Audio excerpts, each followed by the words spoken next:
കർത്താവിന്റെ വിലയേറിയ നാമം വാഴ്ത്തപ്പെടുമാറാകട്ടെ. ഈ സന്ധ്യാസമയത്തും ദൈവവചന പഠനത്തിനായിട്ട് നമുക്ക് നൽകുന്ന വിലയേറിയ അവസരത്തിനായിട്ട് നമുക്ക് ദൈവത്തെ സ്തുതിക്കാം. ഇന്ന് ബൈബിൾ ക്ലാസ്സിനായിട്ട് കടന്നു വന്നിരിക്കുന്ന എല്ലാ പ്രിയപ്പെട്ടവർക്കും കർത്താവായ യേശു ക്രിസ്തുവിന്റെ നാമത്തിലുള്ള സ്നേഹവന്ദനങ്ങളെ പ്രാരംഭമായിട്ട് അറിയിക്കുകയാണ്. റോമാലേഖനം 7-ാം അധ്യായമാണ് നാം ചിന്തിച്ചു കൊണ്ടിരുന്നത്. അതിന്റെ 1 മുതൽ 6 വരെയുള്ള വാക്യങ്ങൾ കഴിഞ്ഞ ക്ലാസ്സിൽ നാം ചിന്തിക്കുകയുണ്ടായി. ഇന്ന് 7-ാം അധ്യായത്തിന്റെ 7 മുതൽ 13 വരെയുള്ള വാക്യങ്ങളാണ് ഇന്നത്തെ ചിന്തയ്ക്ക് ആധാരമായിട്ട് എടുത്തിട്ടുള്ളത്. ന്യായപ്രമാണത്തിന്റെ ഉപയോഗം എന്താണ്? ഒരു വിശ്വാസിയും ന്യായപ്രമാണവുമായിട്ട് എപ്രകാരം ബന്ധപ്പെട്ടിരിക്കുന്നു? ഈ വിഷയങ്ങളാണ് ഈ ഭാഗത്ത് പ്രധാനമായിട്ടും ചർച്ച ചെയ്യുന്നത്. 6 വരെയുള്ള വേദഭാഗങ്ങളിൽ പ്രധാനമായിട്ടും അവിടെ തെളിയിച്ച ഒരു കാര്യം എന്ന് പറയുന്നത്, രക്ഷിക്കപ്പെട്ട ദൈവമക്കളെ സംബന്ധിച്ചിടത്തോളം അവർ ന്യായപ്രമാണത്തിൽ നിന്ന് സ്വതന്ത്രരാകുന്നു, ന്യായപ്രമാണം സംബന്ധിച്ച് മരിച്ചിരിക്കുന്നു, ന്യായപ്രമാണത്തിൽ നിന്ന് ഒഴിവുള്ളവരായിരിക്കുന്നു. അങ്ങനെയാണെങ്കിൽ ന്യായമായിട്ട് ഒരു സംശയം ഉണ്ടാകുവാൻ സാധ്യതയുണ്ട്. ന്യായപ്രമാണം കാലഹരണപ്പെട്ടുവോ? ന്യായപ്രമാണം ഒഴിവാക്കപ്പെട്ടുവോ? ന്യായപ്രമാണം ഒബ്സൊലേറ്റ് ആയോ? ന്യായപ്രമാണം അബോളിഷ് ചെയ്തു? ഇത് പലപ്പോഴും നാം വിഭിന്ന പക്ഷത്തു നിന്ന് ഇതിനെ സമീപിക്കുന്നവരാണ്. എന്നാൽ അപ്പോസ്തലനായ പൗലോസ് 6 വരെയുള്ള വാക്യങ്ങളിൽ ന്യായപ്രമാണത്തിന്റെ ശിക്ഷാവിധിയിൽ നിന്നും ന്യായപ്രമാണത്തിന്റെ അധികാരത്തിൽ നിന്നും നാം ഒഴിവുള്ളവരായി, അതിന് കാരണം എന്ന് പറയുന്നത് ഒരു മരണം സംഭവിച്ചു. അത് യേശു കർത്താവിന്റെ ക്രൂശിലെ മരണത്താലാണ് അത് സംഭവിച്ചിരിക്കുന്നത്. ആദാമിൽ ഉള്ള സകലരും ന്യായപ്രമാണത്തിന്റെ അധീനതയിലാണ്, ന്യായപ്രമാണത്തിന്റെ ശിക്ഷാവിധിക്ക് യോഗ്യരാണ്. എന്നാൽ യേശു കർത്താവിന്റെ ക്രൂശിലെ മരണത്താൽ ആ മരണം സംഭവിച്ചത് നിമിത്തം ആ ക്രൂശീകരണത്തിൽ യേശു കർത്താവിൽ വിശ്വസിക്കുന്ന ഏതൊരു ദൈവപൈതലും ക്രിസ്തുവിലായിത്തീരുകയാണ്. ആ മരണത്താൽ ന്യായപ്രമാണത്തിന്റെ അധീനതയിൽ നിന്ന് ക്രിസ്തുവിന്റെ അധീനതയിലേക്ക് നാം മാറ്റപ്പെട്ടിരിക്കുന്നതിനാൽ ഇനി ന്യായപ്രമാണത്തിന്റെ ശിക്ഷാവിധികളൊന്നും ക്രിസ്തുവിലുള്ളവർക്ക് ബാധകമല്ല. അതുകൊണ്ടാണ് റോമാലേഖനം 8-ാം അധ്യായം 1-ാമത്തെ വാക്യത്തിൽ പറയുന്നത്, അതുകൊണ്ട് ഇപ്പോൾ ക്രിസ്തുയേശുവിലുള്ളവർക്ക് ഒരു ശിക്ഷാവിധിയുമില്ല. ക്രിസ്തുയേശുവിൽ ഒരു വിശ്വാസി ആയിരിക്കുന്നതിനാൽ ന്യായപ്രമാണത്തിന്റെ എല്ലാ ശാപത്തിൽ നിന്നും എല്ലാ ശിക്ഷയിൽ നിന്നും അവൻ ഒഴിവുള്ളവനാണ് എന്നുള്ളതാണ് അതിൻ്റെ അർത്ഥം. എന്നാൽ ഒഴിവുള്ളവരായിരിക്കുമ്പോൾ തന്നെ ന്യായപ്രമാണം അബോളിഷ് ചെയ്തുവോ? ന്യായപ്രമാണം അതിൻ്റെ കാലഹരണപ്പെട്ടുവോ? ചിലരൊക്കെ ഈ വിഷയത്തോടുള്ള ബന്ധത്തിൽ അഭിപ്രായപ്പെടുന്നത് ന്യായപ്രമാണം ഇനി പ്രസക്തമൊന്നുമല്ല, ന്യായപ്രമാണം അത് കർത്താവ് നീക്കിയിരിക്കുകയാണ്, പുതിയൊരു പ്രമാണം ദൈവം നമുക്ക് നൽകിയിരിക്കുകയാണ്, അതിനൊരു കാലപരിധി നിശ്ചയിച്ചിട്ടുണ്ട്, അതുവരെ മാത്രമേ ന്യായപ്രമാണത്തിന് ഒരു സ്വാധീനത ഉള്ളൂ, അല്ലെങ്കിൽ അത് പ്രാബല്യത്തിലുള്ളൂ. അത് കഴിഞ്ഞ് അത് നീക്കിയിട്ട് പുതിയൊരു പ്രമാണം നൽകിയിട്ടുണ്ട്. അപ്പോ കൂടെ ദൈവം വെളിപ്പെടുത്തുന്ന റിക്വയർമെന്റ്സും ദൈവിക വെളിപ്പാടുകളും മാറി മാറി നൽകുന്നുണ്ടോ എന്നുള്ളത് പ്രസക്തമായിട്ടുള്ള ഒരു ചോദ്യമാണ്. ഈ ഒരു സംശയം ന്യായമായിട്ട് നിലനിൽക്കെ 7-ാമത്തെ വാക്യത്തിൽ അപ്പോസ്തലനായ പൗലോസ് ഒരു ചോദ്യം ചോദിച്ചിട്ട് അതിന്റെ ഉത്തരം പറഞ്ഞിട്ടാണ് ഈ ന്യായപ്രമാണത്തിന്റെ സാധുതയും അതിന്റെ സാധ്യതയും എന്താണ് എന്ന് വിശദീകരിക്കുന്നത്. അതിന്റെ 7-ാം അധ്യായം 7-ാമത്തെ വാക്യം നാം ഇങ്ങനെ വായിക്കുന്നു, ആകയാൽ നാം എന്ത് പറയേണ്ടു? ന്യായപ്രമാണം പാപമെന്നോ? ഒരു നാളും അരുത്. ഈ പ്രയോഗം റോമാലേഖനത്തിൽ പല സ്ഥലങ്ങളിലും നമുക്ക് കാണുവാനായിട്ട് സാധിക്കും. ഒരു നാളും അരുത് എന്നുള്ള ഉത്തരം എന്ന് പറയുന്നത് ആ ചോദ്യത്തിന് നൽകുമ്പോൾ ഒരു കാരണവശാലും ഒരു സംഗതിവശാലും അത് അപ്രകാരമല്ല എന്ന് തെളിയിക്കുവാനായിട്ടാണ് അത് നൽകിയിരിക്കുന്നത്. ഇതേ അധ്യായത്തിൽ തന്നെ നമുക്ക് വീണ്ടും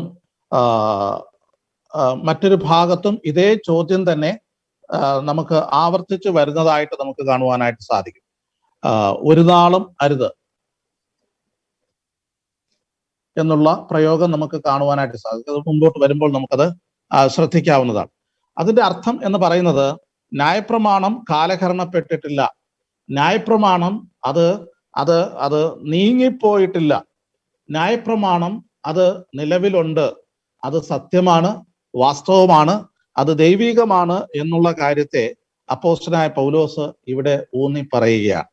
പലപ്പോഴും നമ്മുടെ ചിന്താഗതി എന്ന് പറയുന്നത് ഓരോ കാലഘട്ടത്തിൽ ഓരോ വെളിപ്പാടാണ് ദൈവം നൽകുന്നത്, ഓരോ റിക്വയർമെന്റ് ആണ് ദൈവം നൽകുന്നത്. അത് വാസ്തവത്തിൽ ഉള്ള പ്രോഗ്രസീവ് റെവലേഷനെ അല്ലെങ്കിൽ തുടർമാനമായിട്ടുള്ള വെളിപ്പെടുത്തലിന്റെ വൈരുദ്ധ്യമാണ്. കാരണം ഒരു സമയത്തേക്ക് ഒരു വെളിപ്പെടുത്തലും അത് ഒരു പ്രത്യേക ഡേറ്റിൽ വെച്ചിട്ട് അത് വോയിഡ് ആയിട്ട് മറ്റൊരു കാര്യം അത് ഏറ്റെടുത്ത് വരിക എന്ന് പറയുന്നത് ദൈവത്തെ സംബന്ധിച്ച് അത് ശരിയായിട്ടുള്ള കാര്യമല്ല. കാരണം ദൈവത്തിന്റെ വാഗ്ദത്തങ്ങളും ദൈവത്തിന്റെ പ്രമാണങ്ങളും എത്ര ഉണ്ട് എങ്കിലും അത് ക്രിസ്തുവിൽ ഉവ് എന്നത്രേ. അത് ഒരിക്കൽ ഉവ് എന്നും പിന്നെ ഇല്ല എന്നും ആയിരിക്കുകയില്ല. അതുകൊണ്ട് ദൈവത്തിന്റെ ന്യായപ്രമാണം അല്ലെങ്കിൽ തിരുവെഴുത്തുകൾ അത് പൂർണ്ണ അളവിൽ ദൈവിക വെളിപ്പെടുത്തലുകളാണ് എന്നുള്ളത് നാം അംഗീകരിക്കേണ്ടതാണ്. ഒന്ന് രണ്ട് വാക്യങ്ങൾ അതിനോടുള്ള ബന്ധത്തിൽ നമുക്ക് ചിന്തിക്കുവാനായിട്ട് സാധിക്കും. ന്യായപ്രമാണം ദൈവത്തിന്റെ വെളിപ്പാടാണ്. സങ്കീർത്തനങ്ങൾ 19:7 വാക്യം നാം ഇങ്ങനെ വായിക്കുന്നുണ്ട്: യഹോവയുടെ ന്യായപ്രമാണം തികവുള്ളത്. The law is perfect. ദൈവത്തിന്റെ ന്യായപ്രമാണം തികവുള്ളതാണ്, അത് പെർഫെക്റ്റ് ആണ്. അതിനകത്ത് ഊനമൊന്നും ഇല്ല, അതിനകത്ത് കുറവൊന്നും ഇല്ല. യഹോവയുടെ സാക്ഷ്യം വിശ്വാസ്യമാകുന്നു. The testimony of the Lord is sure.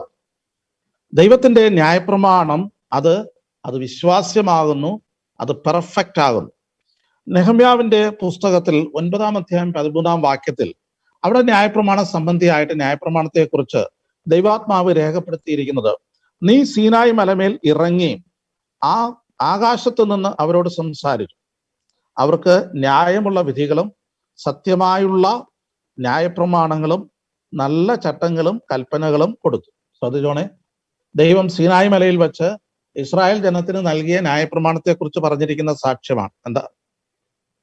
അത് ന്യായമുള്ള വിധികളാണ്, സത്യമായുള്ള ന്യായപ്രമാണങ്ങളാണ്, നല്ല ചട്ടങ്ങളാണ്, കൽപ്പനകളാണ്.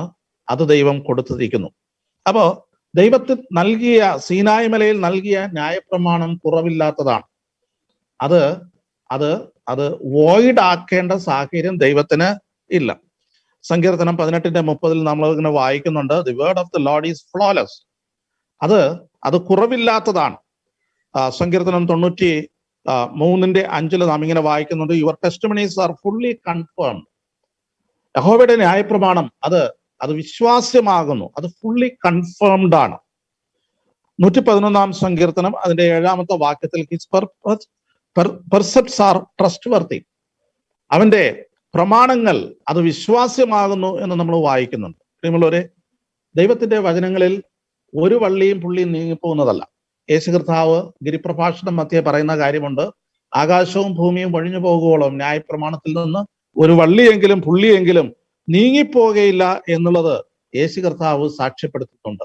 മാത്രമല്ല മറ്റനേക വാക്യങ്ങൾ അതിന് ഉപോത്ബലകമായിട്ട് യേശു കർത്താവ് പറയുന്നുണ്ട്. കാരണം ലൂക്കോസിന്റെ സുവിശേഷം 24 അതിന്റെ 44 വാക്യത്തില് മോശയുടെ ന്യായപ്രമാണത്തിലും പ്രവാചക പുസ്തകങ്ങളിലും സങ്കീർത്തന പുസ്തകങ്ങളിലും തന്നെക്കുറിച്ച് എഴുതിയിരിക്കുന്ന കാര്യങ്ങളെക്കുറിച്ച് അവിടെ വിശദീകരിച്ചു കൊടുക്കുന്നു. അതുകൊണ്ട് യേശു കർത്താവ് ഈ പഞ്ചഗ്രന്ഥങ്ങളെ ആകട്ടെ, പ്രവാചക പുസ്തകങ്ങളെ ആകട്ടെ, സങ്കീർത്തന പുസ്തകങ്ങളെ ആകട്ടെ ഒരു കാരണവശാലും നെഗേറ്റ് ചെയ്തിട്ടില്ല. അത് തെറ്റ് എന്ന് പറഞ്ഞിട്ടില്ല. അത് നീക്കുവാനല്ല, നിവർത്തിപ്പാനത്രേ വന്നത് എന്ന് കർത്താവ് പറയുന്നുണ്ട്. ഒരു ഉദാഹരണം കൂടെ അതിനുള്ള ബന്ധത്തിൽ ഓർപ്പിക്കുവാൻ എനിക്ക് താല്പര്യമുണ്ട്. ഗലാത്യലേഖനം 3:17 വാക്യത്തിൽ അവിടെ ഈ ന്യായപ്രമാണവുമായിട്ട് ബന്ധപ്പെട്ട് ഒരു പ്രത്യേക പദപ്രയോഗം നിങ്ങൾ ശ്രദ്ധിക്കുന്നത് നന്നായിരിക്കും.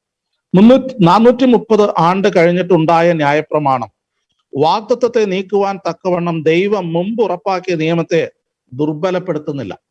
അവിടെ പറഞ്ഞിരിക്കുന്ന ഒരു കാര്യം എന്ന് പറയുന്നത്, വാഗ്ദത്തം അബ്രഹാമിനും തൻ്റെ സന്തതിക്കും നൽകിയ ശേഷം 430 വർഷത്തിന് ശേഷം ഉളവായ ന്യായപ്രമാണം ഏതിനെ ദുർബലപ്പെടുത്തുന്നില്ല? അബ്രഹാമിന് നൽകിയ വാഗ്ദത്തത്തെ ദുർബലപ്പെടുത്തുന്നില്ല. എന്ന് പറഞ്ഞാൽ ഈ 430 ആണ്ട് ഒരുപക്ഷെ നിങ്ങൾക്ക് സംശയമുണ്ടാകാം. കാരണം 430 വർഷം അല്ലെങ്കിൽ അവര് മിസ്രൈമിൽ അടിമകളായിരുന്നു. അബ്രഹാമിന്റെ ജീവിതകാലം അതിന് വളരെ വർഷങ്ങൾക്ക് മുമ്പാണ്. ഏകദേശം 215 വർഷങ്ങൾക്ക് മുമ്പ്, അതിനു മുമ്പ് ആയിരിക്കുവാൻ സാധ്യതയുണ്ട്. ശരിക്കും ഈ 430 വർഷത്തിന് മുമ്പാണോ ദൈവം വാഗ്ദത്തം അബ്രഹാമിന് നൽകിയത്? അല്ല, 645 വർഷം മുമ്പാണ് അബ്രഹാമിന് വാഗ്ദത്തം നൽകുന്നത്. എന്നാൽ അബ്രഹാമിന് നൽകിയ അതേ വാഗ്ദത്തം ഇസഹാക്കിനും അതുപോലെ യാക്കോബിനും തുടർന്ന് നൽകുന്നുണ്ട്. നമ്മൾ ഉൽപ്പത്തി പുസ്തകം 28-15 വാക്യത്തിൽ യാക്കോബിനോട് അബ്രഹാമിന് നൽകിയ അതേ വാഗ്ദത്തം തന്നെ ആവർത്തിച്ച് പറയുന്നുണ്ട്. അങ്ങനെയാണെങ്കിൽ ആ കാലക്കണക്ക് നോക്കുകയാണെങ്കിൽ ആ യാക്കോബിന് അബ്രഹാമിന് നൽകിയ അതേ വാഗ്ദത്തം വീണ്ടും ഉറപ്പിച്ചു നൽകിയതിനു ശേഷം 430 വർഷം കഴിഞ്ഞിട്ടാണ് എന്ത് സംഭവിക്കുന്നത്? സീനായി മലയില് 10 കൽപ്പനകൾ, ദൈവത്തിന്റെ ന്യായപ്രമാണം നൽകി. എന്നിട്ട് ഗലാത്യ ലേഖനത്തിൽ അപ്പോസ്തലനായ പൗലോസ് പറയുന്നത് 430 വർഷം കഴിഞ്ഞിട്ട് നൽകിയ ന്യായപ്രമാണം ഏതിനെ വോയിഡ് ആക്കുന്നില്ല? അബ്രഹാമിന് നൽകിയ, ഇസ്ഹാക്കിന് നൽകിയ, യാക്കോബിന് നൽകിയ വാഗ്ദത്തത്തെ വോയിഡ് ആക്കുന്നില്ല. എന്തുകൊണ്ട് വോയിഡ് ആക്കുന്നില്ല? യഹോവയുടെ വായാണ് അത് അരുളി ചെയ്തിരിക്കുന്നത്. ദൈവമാണ് ആ വാഗ്ദത്തം നൽകിയിരിക്കുന്നത്. അങ്ങനെയാണെങ്കിൽ കാലങ്ങൾ കഴിയുമ്പോൾ മാറ്റി പറയുന്ന ഒരു ദൈവമല്ല നമുക്കുള്ളത്. അപ്പോ വാഗ്ദത്തങ്ങൾ ഒന്നും തന്നെ മാറാതിരിക്കുമ്പോൾ, വാഗ്ദത്തങ്ങളെല്ലാം അതേപടി നിലനിൽക്കുകയാണ്. ന്യായപ്രമാണം അല്പക്കൂടിൽ കൂടിയ വെളിപ്പാടായിട്ട് അന്നത്തെ ഇസ്രായേൽ ജനതയ്ക്ക് നൽകിയെങ്കിൽ യേശുക്രിസ്തു മുഖാന്തരം വീണ്ടും തന്റെ പുത്രനിൽ കൂടെ ദൈവം തന്റെ വെളിപ്പെടുത്തലുകളെ നൽകിയിരിക്കുമ്പോൾ അത് പുരോഗമനാത്മകമായിട്ട്, പ്രോഗ്രസീവായിട്ട് നൽകുന്നതാണ്. അല്ലാതെ ഒന്ന് അബോളിഷ് ചെയ്തിട്ട് മറ്റൊന്ന് നൽകുന്നതല്ല എന്നുള്ളത് നാം തിരിച്ചറിയേണ്ടത് ആവശ്യമാണ്. മറ്റൊരു കാര്യം എന്ന് പറയുന്നത്, ഈ തിരുവെഴുത്തില് ന്യായപ്രമാണത്തിൽ അല്ലെങ്കിൽ മോശയും പ്രവാചകന്മാരും അത് സഫിഷ്യന്റ് ആയിരുന്നുവോ ആ കാലത്ത്? തീർച്ചയായിട്ടും അന്നത്തെ ദൈവത്തിന്റെ വെളിപ്പാടുകളോടുള്ള ബന്ധത്തിൽ, റെവലേഷനോടുള്ള ബന്ധത്തിൽ അത് മതിയാകുന്നതായിരുന്നു. നമുക്ക് ഒരു ഉദാഹരണം അതിനോടുള്ള ബന്ധത്തിൽ ചിന്തിക്കാൻ സാധിക്കും. ലൂക്കോസിന്റെ സുവിശേഷം 16-ാം അധ്യായം 29-31 വാക്യങ്ങളിൽ യേശു കർത്താവ് ധനവാനെയും ലാസറിനെയും കുറിച്ച് ഉള്ള ദൃഷ്ടാന്തം പറയുന്ന ഒരു സാഹചര്യം അവിടെ ഉണ്ട്. അവിടെ ധനവാൻ യാതനാസ്ഥലത്ത് കിടന്നുകൊണ്ട് അബ്രഹാം പിതാവിനോട് അപേക്ഷിക്കുന്ന അപേക്ഷയില് ഒരു ആവശ്യം എന്ന് പറയുന്നത് ലാസറിനെ നാട്ടിലേക്കൊന്ന് അയക്കണം. എനിക്ക് 5 സഹോദരന്മാരുണ്ട്, അവരുടെ അടുക്കിലേക്ക് ലാസറിനെ ഒന്ന് അയക്കണം. അവൻ ചെന്ന് അവരോട് സുവിശേഷം പറയട്ടെ. അങ്ങനെ പറയുമ്പോൾ അവരെന്ത് ചെയ്യും? മാനസാന്തരപ്പെടും എന്നുള്ളതാണ് ആ ധനവാന്റെ വാദം എന്ന് പറയുന്നത്. അതിന് മറുപടിയായിട്ട് അബ്രഹാം പിതാവ് നൽകുന്ന മറുപടി ശ്രദ്ധിക്കുന്നത് നല്ലതാണ്. അവിടെ കർത്താവ് തന്നെയാണ് ഈ ദൃഷ്ടാന്തം പറയുന്നത്. അതുകൊണ്ട് തന്നെ അതിന്റെ മുഖവിലേക്ക് നമുക്ക് എടുക്കുവാൻ ആവശ്യമുണ്ട്. ഇത് വെറും കഥയല്ല, ഒരു ദൃഷ്ടാന്തമാണ്. അതുകൊണ്ട് തന്നെ ഇത് സംഭവ ചരിത്രമാണ് യേശു കർത്താവ് ഇവിടെ പറഞ്ഞിരിക്കുന്നത്. ശ്രദ്ധിച്ചോളൂ, അതിന്റെ 29-ാമത്തെ വാക്യത്തിൽ അബ്രഹാം അവനോട്, അവർക്ക് മോശയും പ്രവാചകന്മാരും ഉണ്ടല്ലോ, അവരുടെ വാക്ക് അവർ കേൾക്കട്ടെ എന്ന് പറഞ്ഞു. അപ്പോ അബ്രഹാം പിതാവിന്റെ മറുപടി എന്ന് പറയുന്നത് അവിടെ മോശയും പ്രവാചകന്മാരും ഉണ്ട്. അപ്പൊ ഈ സമയത്ത് മോശയും പ്രവാചകന്മാരും അവിടെ ഇല്ല. പക്ഷേ അവിടെ ഉദ്ദേശിച്ചിരിക്കുന്നത് എന്താണ്? അവിടെ ഉദ്ദേശിച്ചിരിക്കുന്നത് ഈ മോശയുടെയും പ്രവാചകന്മാരും എന്നിവിടെ പറഞ്ഞിരിക്കുന്നത് അവരുടെ തിരുവെഴുത്തുകളെ തന്നെയാണ്. അത് അവിടെ ഉണ്ട് എന്നുള്ളതാണ് അബ്രഹാം അവരോട് പറയുന്നത്. അതിന് ധനവാന്റെ ഒരു മറുപടി ശ്രദ്ധിച്ചോളൂ. അതിനവൻ, അല്ലല്ല, അബ്രഹാം പിതാവെ, മരിച്ചവരിൽ നിന്ന് ഒരുത്തൻ എഴുന്നേറ്റ് അവരുടെ അടുക്കൽ ചെന്നുവെങ്കിൽ അവർ മാനസാന്തരപ്പെടും. അപ്പോ ഈ യാതനാ സ്ഥലത്ത് ധനവാൻ മനസ്സിലാക്കിയിരുന്നു താൻ മാനസാന്തരപ്പെടാത്തത് കൊണ്ടാണ് ഇവിടെ വന്നത്. ലാസർ മരിച്ചവരിൽ നിന്ന് ഉയർത്തെഴുന്നേറ്റവനായിട്ട് അവിടെ ചെന്ന് അവരോട് സുവിശേഷം പറഞ്ഞിരുന്നുവെങ്കിൽ അവർ മാനസാന്തരപ്പെടും. അങ്ങനെയാണെങ്കിൽ അവർ യാതനാ സ്ഥലത്ത് വരികയില്ല. ഇതാർക്കറിയാമായിരുന്നു? ഈ ധനവാന് അറിയാമായിരുന്നു. അവൻ അവരോട്, അവർ മോശയുടെയും പ്രവാചകന്മാരുടെയും വാക്ക് കേൾക്കാഞ്ഞാൽ മരിച്ചവരിൽ നിന്ന് ഒരുത്തൻ എഴുന്നേറ്റ് ചെന്നാലും വിശ്വസിക്കുകയില്ല എന്ന് പറഞ്ഞു. ശ്രദ്ധിച്ചോണേ, അന്ന് നിലവിൽ ഉള്ള തിരുവെഴുത്തുകൾ കേൾക്കുന്ന, മനസ്സിലാക്കുന്ന ഒരു വ്യക്തിക്ക് മാനസാന്തരപ്പെടാനും വിശ്വസിക്കുവാനുമുള്ള മതിയായ തിരുവെഴുത്തുകളായിരുന്നു ഉണ്ടായിരുന്നത്. അപ്പൊ മോശയും പ്രവാചകന്മാരുടെയും വാക്ക് കേട്ടിട്ട് വിശ്വസിച്ചില്ല എങ്കിൽ, മാനസാന്തരപ്പെട്ടില്ല എങ്കിൽ, മരിച്ചവരിൽ നിന്ന് ഒരാൾ എഴുന്നേറ്റ് ചെന്നാലും അവർ മാനസാന്തരപ്പെടുകയില്ല, വിശ്വസിക്കുകയില്ല. ഞാൻ പറയാൻ ഉദ്ദേശിച്ച കാര്യം, അന്ന് അവർക്ക് ലഭ്യമായിരുന്ന തിരുവെഴുത്തുകൾ ഒരു വ്യക്തിയെ മാനസാന്തരത്തിലേക്കും വിശ്വാസത്തിലേക്കും നയിക്കുവാൻ പര്യാപ്തമായിരുന്നു. തിമോത്തിയോസിനോട് അപ്പോസ്തലനായ പൗലോസ് പറയുന്ന ഒരു പ്രത്യേക വാക്ക് ശ്രദ്ധിക്കുന്നത് നല്ലതാണ്. തിമോത്തിയോസിന്റെ 2-ാം ലേഖനം അതിന്റെ 3-ാം അധ്യായം 14-ാമത്തെ വാക്യത്തിൽ, രക്ഷയ്ക്ക് ജ്ഞാനിയാക്കുവാൻ മതിയായ തിരുവെഴുത്തുകളെ നീ ബാല്യം മുതൽ അറിഞ്ഞിരിക്കൊണ്ട്. നീ ബാല്യം മുതൽ അറിഞ്ഞിരിക്കുന്ന തിരുവെഴുത്തുകൾ അതിന് നിന്നെ രക്ഷയ്ക്ക് ജ്ഞാനിയാക്കുവാൻ മതിയായ തിരുവെഴുത്തുകളാണ്.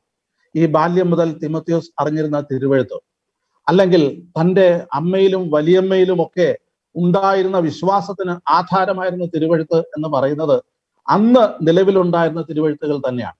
അപ്പൊ ബാല്യം മുതൽ ആ തിരുവെഴുത്തുകളെ അഭ്യസിക്കുന്ന ഒരു വ്യക്തിയായിരുന്നു തിമോത്തിയോസ്. അത് രക്ഷയ്ക്ക് ജ്ഞാനിയാക്കുവാൻ മതിയായ തിരുവെഴുത്താണ്. അപ്പോ ന്യായപ്രമാണം അത് രക്ഷയ്ക്ക് ജ്ഞാനിയാക്കുവാൻ മതിയായ തിരുവെഴുത്തുകളായിരുന്നു, അല്ലെങ്കിൽ മാനസാന്തരത്തിലേക്കും വിശ്വാസത്തിലേക്കും വ്യക്തികളെ നയിക്കുവാൻ പര്യാപ്തമായ തിരുവെഴുത്തുകളായിരുന്നു. മാത്രമല്ല, വേദപുസ്തകത്തിൽ അനേക വാക്യങ്ങൾ കാവൽ വാക്യങ്ങളായിട്ട് നൽകിയിട്ടുണ്ട്. കാവൽ വാക്യങ്ങൾ എന്ന് പറയുന്നത് തിരുവെഴുത്തിനെ ഉറപ്പിക്കുന്നതിനും അതിൻ്റെ ആധികാരികതയും അതിൻ്റെ സംരക്ഷണവും ഉറപ്പുവരുത്തുന്ന വാക്യങ്ങളെയാണ് സാധാരണ നിലയിൽ കാവൽ വാക്യങ്ങൾ എന്ന് പറയുന്നത്. അതായത് തിരുവെഴുത്തിലെ ഏതെങ്കിലും കാര്യങ്ങൾ മാറ്റുവാനോ അത് തിരുത്തുവാനോ പാടുള്ളതല്ല. നാം ആവർത്തന പുസ്തകം 4-ന്റെ 2-ാമത്തെ വാക്യത്തിൽ, ഞാൻ നിങ്ങളോട് കൽപ്പിക്കുന്ന വചനത്തോട് കൂട്ടുകയോ കുറയ്ക്കുകയോ ചെയ്യരുത്. അതുപോലെ തന്നെ മത്തായി സുവിശേഷം 5-ാം അധ്യായം 18-ാമത്തെ വാക്യത്തിൽ, ആകാശവും ഭൂമിയും ഒഴിഞ്ഞു പോകും വരെ ന്യായപ്രമാണത്തിൽ സകലവും നിവൃത്തിയാകുവോളം ന്യായപ്രമാണത്തിൽ നിന്ന് ഒരു വള്ളിയെങ്കിലും പുള്ളിയെങ്കിലും മാറിപ്പോകുകയില്ല. ഇനി അങ്ങനെ ആരെങ്കിലും മാറ്റുവാനായിട്ടോ അങ്ങനെ പഠിപ്പിക്കുവാനോ ശ്രമിച്ചാൽ അവിടെ യേശു കർത്താവ് പറയുന്നത് അവർ ദൈവരാജ്യത്തിൽ ഏറ്റവും ചെറിയവൻ എന്ന് വിളിക്കപ്പെടും എന്നാണ് പറഞ്ഞിരിക്കുന്നത്. അപ്പൊ ന്യായപ്രമാണത്തിൽ തിരുത്തലുകൾ പാടുള്ളതല്ല. അത് ദിവസം കഴിയും തോറും മാറുന്ന ഒന്നല്ല. യെരമ്യാ പ്രവചനം 26-ന്റെ 2-ാമത്തെ വാക്യത്തിൽ, ഞാൻ നിന്നോട് കൽപ്പിക്കുന്ന സകല വചനങ്ങളെയും പ്രസ്താവിക്കുക, ഒരു വാക്കും വിട്ടുകളയരുത്. നോക്കണേ, തിരുവെഴുത്തുകളിലെ ഓരോ വാക്കുകളും പ്രസക്തമാണ്. അത് മാറിക്കൂടാതെ വണ്ണം ഉറപ്പാക്കപ്പെട്ടിട്ടുള്ള. വെളിപ്പാട് പുസ്തകം അവസാനത്തെ അധ്യായത്തില് 22-ാം അധ്യായത്തിൽ അതിന്റെ 18-19 വാക്യങ്ങളില് അതിനോട് ആരെങ്കിലും കൂട്ടിയാൽ അവർക്ക് എന്ത് സംഭവിക്കും, അതിൽ നിന്ന് ആരെങ്കിലും കുറച്ചാൽ അവർക്ക് എന്ത് സംഭവിക്കും. അപ്പൊ തിരുവെഴുത്തുകളെ, അത് പഴയ നിയമ പ്രമാണങ്ങളാകട്ടെ പുതിയ നിയമ എഴുത്തുകളാകട്ടെ, അത് ഉറപ്പിക്കപ്പെട്ട് അത് സ്ഥിരീകരിക്കപ്പെട്ട് നൽകിയുള്ള കാര്യമാകിയാൽ അതിനെ നീക്കുവാനായിട്ട് കർത്താവ് പോലും മുതിരാതിരിക്കെ നാം അതിനെ നീക്കുവാനായിട്ട് ശ്രമിക്കേണ്ടതില്ല. ന്യായപ്രമാണം പാപമെന്നോ ഒരു നാളും അരുത്. മാത്രമല്ല, തിമോത്തിയോസിന്റെ 2-ാം ലേഖനം 3-ന്റെ 16-ാമത്തെ വാക്യത്തിൽ, എല്ലാ തിരുവെഴുത്തും ദൈവശ്വാസീയമാകിയാൽ, ദൈവശ്വാസീയമായിട്ടുള്ള വചനം, അത് God breathed word of God, അല്ലെങ്കിൽ ദൈവത്തിന്റെ വചനം ദൈവ നിശ്വസ്തമാണ്. പത്രോസിന്റെ 2-ാം ലേഖനം 1-ന്റെ 21-ാം വാക്യത്തിൽ, പ്രവചനം ഒരിക്കലും മനുഷ്യന്റെ ഇഷ്ടത്താൽ വന്നതല്ല, ദൈവകൽപ്പനയാൽ മനുഷ്യർ പരിശുദ്ധാത്മ നിയോഗം പ്രാപിച്ച് എഴുതിയതത്രേ. അപ്പോ ദൈവത്താൽ നൽകപ്പെട്ട തിരുവെഴുത്തുകൾ അത് ദൈവം തന്നെ തിരുത്തും എന്ന് നാം പ്രതീക്ഷിക്കേണ്ടതില്ല. അപ്പൊ അതുകൊണ്ട് ന്യായപ്രമാണം അത് തിരുത്തപ്പെടുവാൻ പാടുള്ളതല്ല, അത് നീക്കുവാനല്ല, നിവർത്തിപ്പാനാണ് യേശു കർത്താവ് വന്നിരിക്കുന്നത്. എന്നാൽ ഏതർത്ഥത്തിലാണ് ന്യായപ്രമാണത്തിൽ നിന്ന് ഒഴിവുള്ളവരായിരിക്കുന്നു എന്ന് പറയുന്നത്? അതിന്റെ അർത്ഥം എന്ന് പറയുന്നത് ന്യായപ്രമാണം നിഷേധിച്ചിരിക്കുന്ന കാര്യങ്ങൾ അനുവദിക്കാമെന്നുള്ള അർത്ഥത്തിലല്ല. അല്ല, മറ്റൊരു രീതിയിൽ പറഞ്ഞാൽ അത് നെഗേറ്റ് ചെയ്യുന്നെന്നോ അല്ലെങ്കിൽ അത് ഇല്ലായ്മ ചെയ്യുന്നോ എന്നുള്ള അർത്ഥത്തിലല്ല ഒഴിവുള്ളവരായിരിക്കുന്നു എന്ന് പറയുന്നത്. എന്നാൽ ന്യായപ്രമാണം നൽകിയിരിക്കുന്ന ലീഗൽ ബൈൻഡിങ്സ് ഉണ്ടല്ലോ, അല്ലെങ്കിൽ സ്പിരിച്വൽ ലയബിലിറ്റീസ്, അതിൽ നിന്ന് നാം ഒഴിവുള്ളവരായിരിക്കും. എന്തുകൊണ്ട് ഒഴിവുള്ളവരായിരിക്കുന്നു? അതിന് കാരണം എന്ന് പറയുന്നത് നാം ക്രിസ്തുവിലായിരിക്കുന്നത് കൊണ്ടാണ്. യേശു കർത്താവ് ന്യായപ്രമാണം നിറവേറ്റിയിരിക്കുന്നത് കൊണ്ട് യേശു കർത്താവിൽ ഉള്ള ഏവർക്കും അതിൻ്റെ ശിക്ഷാവിധിയിൽ നിന്ന് ഒഴിവുള്ളവരായിട്ട് തീരുകയാണ്. വിശ്വസിക്കുന്നവർക്ക് ദൈവം തന്റെ നീതി കണക്കിടുകയാണ്. അവരുടെ മേൽ ശിക്ഷാവിധിക്ക് യാതൊരു അർഹതയില്ല. ആ അർത്ഥത്തിലാണ് അത് ഒഴിവാക്കപ്പെട്ടിരിക്കുന്നു എന്ന് പറഞ്ഞിരിക്കുന്നത്. ഗലാത്യലേഖനം 3-ന്റെ 13-ാമത്തെ വാക്യത്തിൽ, ക്രിസ്തു നമുക്ക് വേണ്ടി ശാപമായി തീർന്നു. ന്യായപ്രമാണത്തിന്റെ ശാപത്തിൽ നിന്ന് നമ്മെ വിലയ്ക്ക് വാങ്ങി. നാം വിലയ്ക്ക് വാങ്ങപ്പെട്ടവരാണ്. നാം ന്യായപ്രമാണത്തിന്റെ ശാപത്തിന് വിധേയരായിരുന്നു. എന്നാൽ ക്രിസ്തു നമുക്ക് പകരമായിട്ട് ശപിക്കപ്പെട്ടവനായിട്ട് തീർന്നു. മരത്തിന്മേൽ തൂങ്ങുന്നവനെല്ലാം ശപിക്കപ്പെട്ടവൻ എന്ന് എഴുതിയിരിക്കുന്ന പ്രകാരം യേശു കർത്താവ് നമുക്ക് വേണ്ടി ശാപമായിട്ട് തീർന്നിരിക്കയാൽ ആ യേശു കർത്താവിൽ വിശ്വാസം അർപ്പിക്കുന്ന ഏവർക്കും ആ ശാപത്തിൽ നിന്ന് ഒഴിവുള്ളവരാകുക. എങ്ങനെയാണ്? ഒരു വലിയ വില യേശു കർത്താവ് കൊടുത്തിരിക്കുകയാണ്. അതുകൊണ്ടാണ് ന്യായപ്രമാണത്തിന്റെ അധികാര പരിധിയിൽ നിന്ന് വിശ്വാസികൾ ഒഴിവുള്ളവരായിരിക്കുന്നു എന്ന് പറയുന്നു. ഒന്ന് ശ്രദ്ധിച്ചോളൂ. ന്യായപ്രമാണത്തിന്റെ അധികാര പരിധിയിൽ നിന്ന്, അല്ലെങ്കിൽ അത് വിധിക്കുന്ന ശിക്ഷാവിധിയിൽ നിന്ന് വിശ്വാസികൾ ഒഴിവുള്ളവരാണ്. എന്തുകൊണ്ട് ഒഴിവുള്ളവരായി? ന്യായമായിട്ട് ലഭിക്കേണ്ട ശിക്ഷയായിരുന്നു. എന്നാൽ യേശു കർത്താവ് നമുക്ക് പകരമായിട്ട് ആ ശിക്ഷാവിധി ഏറ്റെടുത്തത് കൊണ്ട് നമ്മെ അതിന്റെ അധികാരത്തിൽ നിന്ന് വിലയ്ക്ക് വാങ്ങിയിരിക്കുകയാൽ, വലിയ വില കൊടുത്ത് നമ്മെ വാങ്ങിയിരിക്കുകയാൽ, നാം അതിന്റെ കണ്ടംനേഷനിൽ നിന്ന്, അതിന്റെ ശാപത്തിൽ നിന്ന്, അതിന്റെ ശിക്ഷാവിധിയിൽ നിന്ന് ഒഴിവുള്ളവരായിട്ട് തീർന്നിരിക്കുകയാണ്. കാരണം യേശു കർത്താവ് അതിന്റെ എല്ലാ റിക്വയർമെന്റ്സും എല്ലാ അർത്ഥത്തിലും അവൻ പൂർത്തീകരിച്ചിരിക്കുകയാണ്. ആ നിലയിൽ അതിനെ പൂർത്തീകരിച്ചിരിക്കുകയാണ്. നാം മത്തായി സുവിശേഷം 5:17 നേരത്തെ നമ്മൾ കേട്ട വാക്യമാണ്. ന്യായപ്രമാണത്തെ നീക്കുവാനല്ല, അത് നിവർത്തിപ്പാനത്രേ ഞാൻ വന്നത്. അപ്പൊ യേശു കർത്താവിന്റെ വരവിന്റെ ഉദ്ദേശം അവിടെ പറയുന്നു. റോമാലേഖനം 10-ാം അധ്യായം 4-ാമത്തെ വാക്യത്തിൽ അവിടെ നമ്മൾ വായിക്കുമ്പോൾ അത് ന്യായപ്രമാണത്തിന്റെ അവസാനമാകുന്നു എന്ന് പറഞ്ഞൊരു വാക്യം അവിടെയുണ്ട്. സാധാരണ നമ്മൾ ആ വാക്യമാണ് ന്യായപ്രമാണം നീങ്ങിപ്പോയി എന്നൊക്കെ പറയാൻ വേണ്ടി എടുക്കുന്ന വാക്യം എന്ന് പറയുന്നത്. റോമാലേഖനം 10-ാം അധ്യായം അതിൻ്റെ അകത്ത് അതിന്റെ 4-ാമത്തെ വാക്യം. ഓക്കെ, വിശ്വസിക്കുന്ന ഏവന് നീതി ലഭിപ്പാൻ ക്രിസ്തു ന്യായപ്രമാണത്തിന്റെ അവസാനമാകും. ക്രിസ്തു ന്യായപ്രമാണത്തിന്റെ അവസാനം എന്ന് പറഞ്ഞു കഴിഞ്ഞാൽ ന്യായപ്രമാണം കാലഹരണപ്പെട്ടു എന്നുള്ള അർത്ഥത്തിലല്ല. പിന്നെയോ Christ is the culmination of the law, അല്ലെങ്കിൽ Christ is the fulfilment of the law. അതാണ് ന്യായപ്രമാണത്തിന്റെ അവസാനം. അതായത് ന്യായപ്രമാണം എന്തൊക്കെ നിഷ്കർഷിച്ചിട്ടുണ്ടോ അതെല്ലാം പൂർത്തീകരിച്ചിരിക്കുന്നത് യേശു കർത്താവിലാണ്. നാം സാധാരണ ദി ചീഫ് എൻഡ് ഓഫ് മാൻ എന്നൊക്കെ പറയാറുണ്ട്. മനുഷ്യന്റെ ആത്യന്തിക ലക്ഷ്യം എന്ന് പറയുന്നത് അത് മനുഷ്യന്റെ അവസാനം എന്നുള്ള അർത്ഥത്തിലാണ്.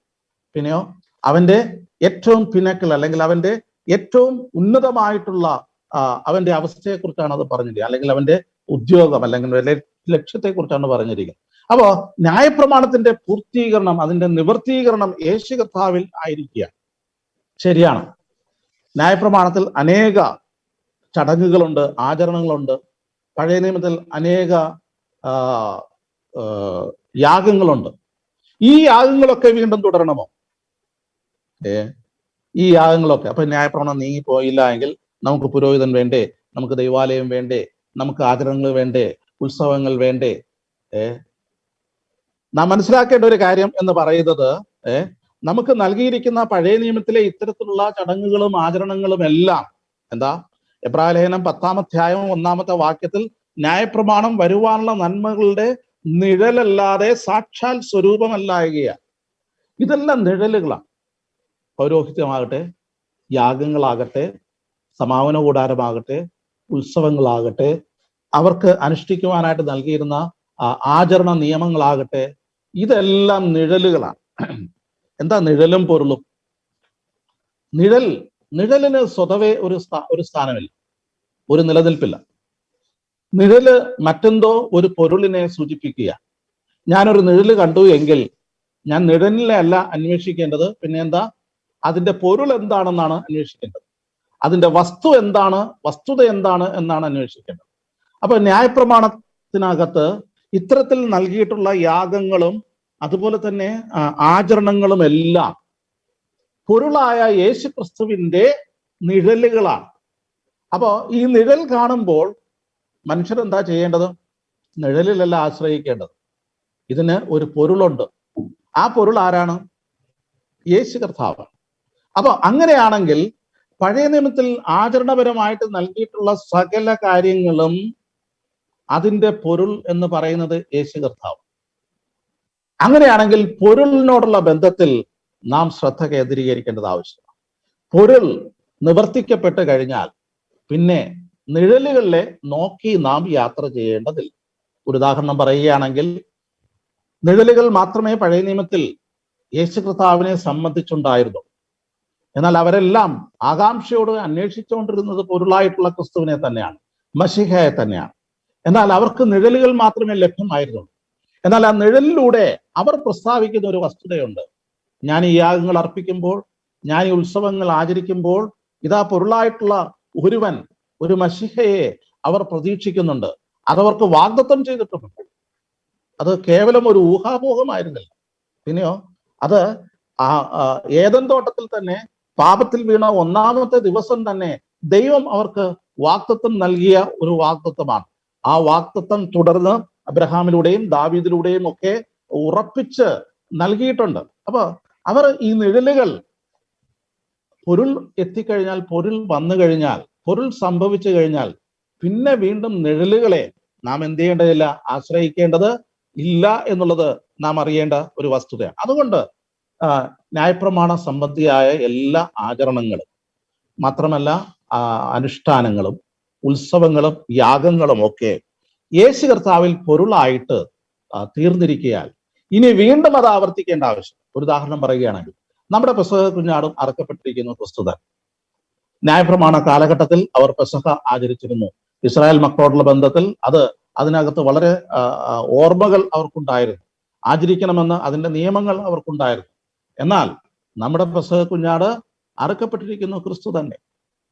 അപ്പൊ യേശു കർത്താവിന്റെ ക്രൂശീകരണത്തിന് ശേഷം ഇനി ആരെങ്കിലും പെസഹ ആചരിച്ചാൽ യേശു കർത്താവിനെ അംഗീകരിക്കുന്നില്ല എന്നാണ് അതിന്റെ ആശയം. അതായത് പെസഹ കുഞ്ഞാടിന്റെ പൂർത്തീകരണമായിട്ടുള്ള പൊരുളായിട്ടുള്ള ക്രിസ്തു അവൻ അറക്കപ്പെട്ടിരിക്കയാൽ ഇനി വീണ്ടും ഒരു പെസഹ കുഞ്ഞാടിനെ ഇന്ന് ആരെങ്കിലും അറക്കുന്നുണ്ട് എങ്കിൽ അതിന്റെ അർത്ഥം എന്ന് പറയുന്നത് ആ പൊരുളിനെ അവർ അംഗീകരിക്കുന്നില്ല. എന്നാൽ വിശ്വാസികളെ സംബന്ധിച്ചിടത്തോളം ആ പൊരുളിനെ അവർ അംഗീകരിക്കുന്നുണ്ട്. അതുകൊണ്ട് ഇനി ആ സംബന്ധിയായിട്ടുള്ള കാര്യങ്ങൾ ഇനി ആവശ്യം.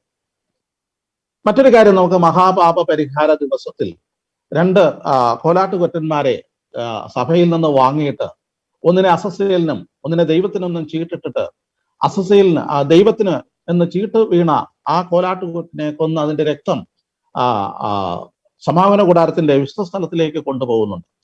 അസസ്സേലിൽ നിന്ന് ചീട്ട് വീണ ആ ഒരു കുഞ്ഞാടിനെ അല്ലെങ്കിൽ ആ കോലാട്ടുകൊറ്റനെ നിയമിക്കപ്പെട്ട ആളുടെ കൈവശം ഇസ്രായേൽ ജനത്തിന്റെ സകലവിധമായിട്ടുള്ള പാപങ്ങളും ചുമത്തിയ ശേഷം മരുഭൂമിയിലേക്ക് വിട്ടയക്കുന്നു. അപ്പൊ ഇത് ഒരു നിഴലാണ്. മഹാപാപ പരിഹാര ദിവസത്തിൽ നടക്കുന്ന യാഗങ്ങളോടുള്ള ബന്ധത്തിൽ, മഹാപാപ പരിഹാര ബലിയോടുള്ള ബന്ധത്തിൽ നടക്കുന്ന കാര്യങ്ങൾ, ഇത് വെറും നിഴലാണ്. ഇതിനൊരു പൊരുളുണ്ട്. ആ പൊരുൾ എന്താണ്? സ്നാപക യോഹന്നാൻ യേശു കർത്താവ് കടന്നു പോകുന്നത് കണ്ടിട്ട് വിളിച്ചു പറയുന്ന ഒരു കാര്യമുണ്ട്. ഇതാ ലോകത്തിന്റെ പാപത്തെ ചുമക്കുന്ന ദൈവത്തിന്റെ കുഞ്ഞാണ്. അപ്പൊ ഇനി മഹാപാപ പരിഹാര ദിവസവും അതിന്റെ ആചരണങ്ങളും നമുക്ക് ആവശ്യമുള്ളതല്ല. ഇനി മറ്റൊരു കാര്യം എന്ന് പറയുന്നത് ടബർനാക്കിളും ടെമ്പിളും അല്ലെങ്കിൽ സമാഗമന കൂടാരവും ടെമ്പിളും. ഇപ്പൊ നമുക്ക് ദൈവാലയം വേണമോ? ആ അർത്ഥത്തിൽ ദൈവത്തെ ആരാധിക്കുവാനായിട്ട് പ്രത്യേകിച്ച് നിഷ്കർഷിച്ചിട്ടുള്ള ഒരാലയം ഇന്ന് ആവശ്യമുണ്ടോ? പഴയ നിമിഷം ഉണ്ടായിരുന്നില്ലയോ? ഉണ്ടായിരുന്നു അല്ലെ? എബ്രായ ലേഖനം 9:24 വാക്യത്തിൽ ആ ദൈവാലയം എന്ന് പറയുന്നത് വാസ്തവമായതിന്റെ പ്രതിബിംബമായി അന്ന് അവർ കൈപ്പണിയായ വിശുദ്ധ മന്ദിരത്തിൽ ശുശ്രൂഷ ചെയ്തിരുന്നു. അപ്പൊ ദൈവാലയം അല്ലെങ്കിൽ സമാഗമന കൂടാരം എന്ന് പറയുന്നത് അത് കൈപ്പണിയായ നിർമ്മിതിയായിരുന്നു, മനുഷ്യ നിർമ്മിതിയായിരുന്നു. അത് എന്തിന്റെ പ്രതിരൂപമായിരുന്നു, എന്തിന്റെ പ്രതിബിംബമായിരുന്നു? വാസ്തവമായതിന്റെ നിഴലായിരുന്നു എന്ന് പറയുന്നുണ്ട്. അപ്പോ യേശു കർത്താവ് തൻ്റെ ദേഹമെന്ന തിരശ്ശീല കീറിക്കൊണ്ട് നമുക്കവൻ പുതിയ വഴി പ്രതിഷ്ഠിച്ചിരിക്കുകയാണ്. ഇനി അവിടെ തിരശ്ശീലയോ, ഇനി അവിടെ അതിവിശുദ്ധ സ്ഥലമോ, ഇനി വിശുദ്ധ സ്ഥലമോ, ഇനി പ്രാകാരമോ വീണ്ടും വിശ്വാസികൾ എന്ത് ചെയ്യേണ്ട കാര്യമില്ല. അത് നിർമ്മിക്കേണ്ട കാര്യമല്ല. ക്രിസ്തുവോ, എബ്രായ ലേഖനം 9:11 ക്രിസ്തുവോ വരുവാനുള്ള നന്മകളുടെ മഹാപുരോഹിതനായിട്ട് വന്നിട്ട് കൈപ്പണിയല്ലാത്തതായി എന്ന് വെച്ചാൽ ഈ സൃഷ്ടിയിൽ ഉൾപ്പെടാത്തതായി വലിപ്പവും തികവുമേറിയ ഒരു കൂടാരത്തിൽ കൂടി ആട്ടുകുറ്റന്മാരുടെയും പശുക്കിടാക്കളുടെയും രക്തത്താലല്ല, സ്വന്തം രക്തത്താൽ തന്നെ ഒരിക്കലായിട്ട് വിശുദ്ധ മന്ദിരത്തിൽ പ്രവേശിച്ച് എന്നേക്കുമുള്ള ഒരു വീണ്ടെടുപ്പ് സാധിച്ചു. ശ്രദ്ധിച്ചോണേ, വിശ്വസ്ഥലവും അതിവിശ്വ സ്ഥലവും പ്രാകാരവും യാഗപീഠവും ഒക്കെ ഉൾക്കൊള്ളുന്ന സമാഗമന കൂടാരത്തിന്റെ അല്ലെങ്കിൽ ദൈവാലയത്തിന്റെ ഉദ്ദേശം എന്താണ്? അതൊരു വാസ്തവമായതിന്റെ പ്രതിബിംബമായിരുന്നു. എന്താണ് വാസ്തവം? യേശു കർത്താവ് കൈപ്പണിയല്ലാത്ത എന്ന് വെച്ചാൽ ഈ സൃഷ്ടിയിൽ ഉൾപ്പെടാത്തതായി വലിപ്പവും തികവുമേറിയ ഒരു കൂടാരം. അതേത് കൂടാരമാണ്? ദൈവാലയമാണോ? അത് കൈപ്പണിയായിട്ടുള്ളതാണ്. എന്നാൽ കൈപ്പണി അല്ലാത്ത ഒരു കൂടാരം, അതിൽ കൂടെ യേശു കർത്താവ് എന്ത് ചെയ്തിരിക്കുകയാണ്? ആട്ടുകൊറ്റന്മാരുടെ രക്തം അർപ്പിച്ചിട്ടല്ല, അതല്ല തൻ്റെ കയ്യിലുള്ളത്. പിന്നെയോ സ്വന്തം രക്തത്താൽ അവൻ എന്ത് ചെയ്തു? തന്നെ ഒരിക്കലായിട്ട് എവിടെ പ്രവേശിച്ചു? വിശുദ്ധ മന്ദിരത്തിൽ പ്രവേശിച്ചു. അതായത് യാഗപീഠത്തിൽ ഒരു യാഗാർപ്പണം നടന്നു. അതിന്റെ രക്തം മഹാപുരോഹിതൻ തന്റെ കൈകളിൽ ഏന്തിയിട്ട് വിശുദ്ധ സ്ഥലത്തിലേക്കും അതിവിശുദ്ധ സ്ഥലത്തിലേക്കും കടന്നു പോകുന്നത് പോലെ ആ വാസ്തവമായതിന്റെ പ്രതിബിംബമായിട്ടാണ് അവരത് ചെയ്തിരുന്നത്. എന്നാൽ ഇവിടെ ശ്രദ്ധിച്ചോളൂ, ഇവിടെ സംഭവിക്കുന്നത് എന്ന് പറഞ്ഞാൽ യേശു കർത്താവ് സ്വന്തം രക്തത്താൽ എവിടെ പ്രവേശിച്ചു? വിശുദ്ധ മന്ദിരത്തിൽ പ്രവേശിച്ചു. അല്ലെ? നമുക്കറിയാം 6 മണി നേരം മുതൽ 9 മണി നേരം വരെ ദേശത്തെല്ലാം ഇരുട്ടുണ്ടായി. അല്ലെ? അവിടെ എന്റെ ദൈവമേ നീ എന്നെ കൈവിട്ടത് എന്തെന്ന് അലറി നിലവിളിക്കുന്ന ഒരു രംഗമുണ്ട്. ആ വചനത്തിൽ വായിക്കുന്നത് ദൈവാലയത്തിലെ തിരശ്ശീല മേൽതൊട്ട് അടിയോളം 2 ചിന്തിപ്പോയി. ഇനി അതിന്റെ ആവശ്യമില്ല. മാനവജാതിയുടെ പാപ പരിഹാരത്തിനായിട്ട് യേശു കർത്താവ് സ്വന്തം രക്തം ചിന്തി ആ യാഗപീഠത്തിൽ കൂടെ അവൻ കടന്നുപോയി. ആ കൂടാരത്തിൽ കൂടെ അവൻ കടന്നുപോയി. അവൻ വിശുദ്ധ സ്ഥലത്തിലൂടെ അവൻ കടന്നുപോയി. അവൻ അതിവിശുദ്ധ സ്ഥലത്തേക്ക് പ്രവേശിച്ചിരിക്കുന്നു. സ്വന്തം രക്തത്താൽ പിതാവിന്റെ സന്നിധിയിൽ താൻ പ്രവേശിച്ചിരിക്കുക. ഇനി ഈ കീറിപ്പോയ തിരശ്ശീല കൂട്ടി തുന്നണമോ? ഇനി ഒരു വിശ്വസ്ഥലം പണി കഴിപ്പിക്കണമോ? ഇനി ഒരു നിയമപ്പെട്ടവും കെരൂബുകളും ആവശ്യമുണ്ടോ? അതിനകത്ത് ധൂപം കാട്ടണമോ? ഇനി വിശുദ്ധ സ്ഥലത്തില് നിലവിളക്കും കാഴ്ചയപ്പത്തിന്റെ മേശയും നാം വയ്ക്കണമോ? ധൂപപീഠത്തിൽ ധൂപാർച്ചന നടത്തണമോ? പ്രാകാരത്തിൽ യാഗപീഠത്തിൽ ബലിയർപ്പണം നടത്തണമോ? യേശു കർത്താവ് അതിന്റെ പൂർത്തീകരണമായിട്ട് തൻ്റെ യാഗത്തിലൂടെ ആലയത്തിന്റെയും അതുപോലെ തന്നെ സമാഗമന കൂടാരത്തിന്റെയും എല്ലാം പൊരുളായിട്ട് വിശുദ്ധ മന്ദിരത്തിൽ പ്രവേശിച്ചു കഴിഞ്ഞു. അതുകൊണ്ട് ഇനി നിങ്ങൾ ആരും ദൈവാലയം പണിയാനായിട്ട് പുറപ്പെടരുത്. ഇനി നിങ്ങൾ ആരും യാഗം അർപ്പിക്കുവാനായിട്ട് യാഗപീഠം പണിയുവാനായിട്ട് പുറപ്പെടരുത്. ഇനി ഒരു യാഗത്തിനും പ്രസക്തിയില്ല. എന്നേക്കുമുള്ള വീണ്ടെടുപ്പ് തൻ്റെ ഏക യാഗത്താൽ അവൻ സദാകാലത്തേക്കും സൽഗുണ പൂർത്തി വരുത്തിയിരിക്കുകയാണ്. ഇനി യാഗങ്ങൾ ശേഷിക്കുന്നില്ല. ഇനി ഒരു യാഗവും അവശേഷിക്കുന്നില്ല. മനുഷ്യരുടെ പാപത്തിന് വേണ്ടി ഒരു ബലിയും ഇനി അർപ്പിക്കേണ്ടതില്ല. അപ്പൊ ആ അർത്ഥത്തിൽ ഇനി വീണ്ടും ഒരു ദൈവാലയവും ഒരു യാഗ അർപ്പണവും പാപമോചനത്തിനായിട്ട് ദൈവം ഉദ്ദേശിക്കുന്നത്. എന്തുകൊണ്ട്? യേശു കർത്താവിന്റെ യാഗം നടന്നു കഴിഞ്ഞു എന്നുള്ളത് കൊണ്ടാണ്. മാത്രമല്ല എബ്രായ ലേഖനം 10:8 മുതൽ 14 വരെയുള്ള വാക്യങ്ങളിൽ അവൻ എറ്റേണൽ സാൽവേഷൻ, അവൻ ഏകയാഗത്താൽ വിശുദ്ധീകരിക്കപ്പെടുന്നവർക്ക് സദാകാലത്തേക്കും സൽഗുണ പൂർത്തി വരുത്തിയിരിക്കുന്നു. മനുഷ്യന്റെ പാപത്തിൽ നിന്നുള്ള വീണ്ടെടുപ്പ് എന്ന് പറയുന്നത് അത് പൂർത്തീകരിക്കപ്പെട്ടിരിക്കുകയാണ്. അതുകൊണ്ട് ഇനി എന്തിന്റെ ആവശ്യമില്ല? ഒരു യാഗത്തിന്റെ ആവശ്യം ഇല്ല. എബ്രായ ലേഖനം 9-ാം അധ്യായം 10-ാമത്തെ വാക്യത്തിൽ 9-ന്റെ വാക്യത്തിൽ വഴിപാടും യാഗവും അർപ്പിച്ചു പോകുന്നു. അവ ഭക്ഷ്യങ്ങൾ, പാനീയങ്ങൾ, വിവിധ സ്നാനങ്ങൾ എന്നിവയോടുകൂടെ ഗുണീകരണ കാലത്തോളം ചുമത്തിയിരുന്ന ജഡിക നിയമങ്ങൾ അത്രേ. അപ്പൊ നോക്കണേ, ചില കർമ്മങ്ങൾ ഭക്ഷ്യങ്ങളെ സംബന്ധിച്ച്, പാനീയങ്ങളെ സംബന്ധിച്ച്, സ്നാനങ്ങളെ സംബന്ധിച്ച് ചില നിയമങ്ങൾ അവർക്ക് നൽകിയിരുന്നു. ന്യായപ്രമാണത്തിലുണ്ട്. അതവർ ആചരിച്ചിരുന്നു. ആചരിക്കുവാൻ അവർ ഉത്സാഹിച്ചിരുന്നു. ചെയ്യണമെന്ന് ദൈവം അവരോട് ആജ്ഞാപിച്ചിരുന്നു, കൽപ്പിച്ചിരുന്നു. ഇനി നമ്മൾ അത് ചെയ്യണമോ? ഭക്ഷണ നിയമങ്ങൾ, വാവുബലി, ശബത്ത്, പിന്നെ എന്തുവാ പാനീയങ്ങളെ സംബന്ധിച്ച് വിവിധ സ്നാനങ്ങൾ, അതിനെക്കുറിച്ച് അത് വീണ്ടും ആവർത്തിക്കണമോ?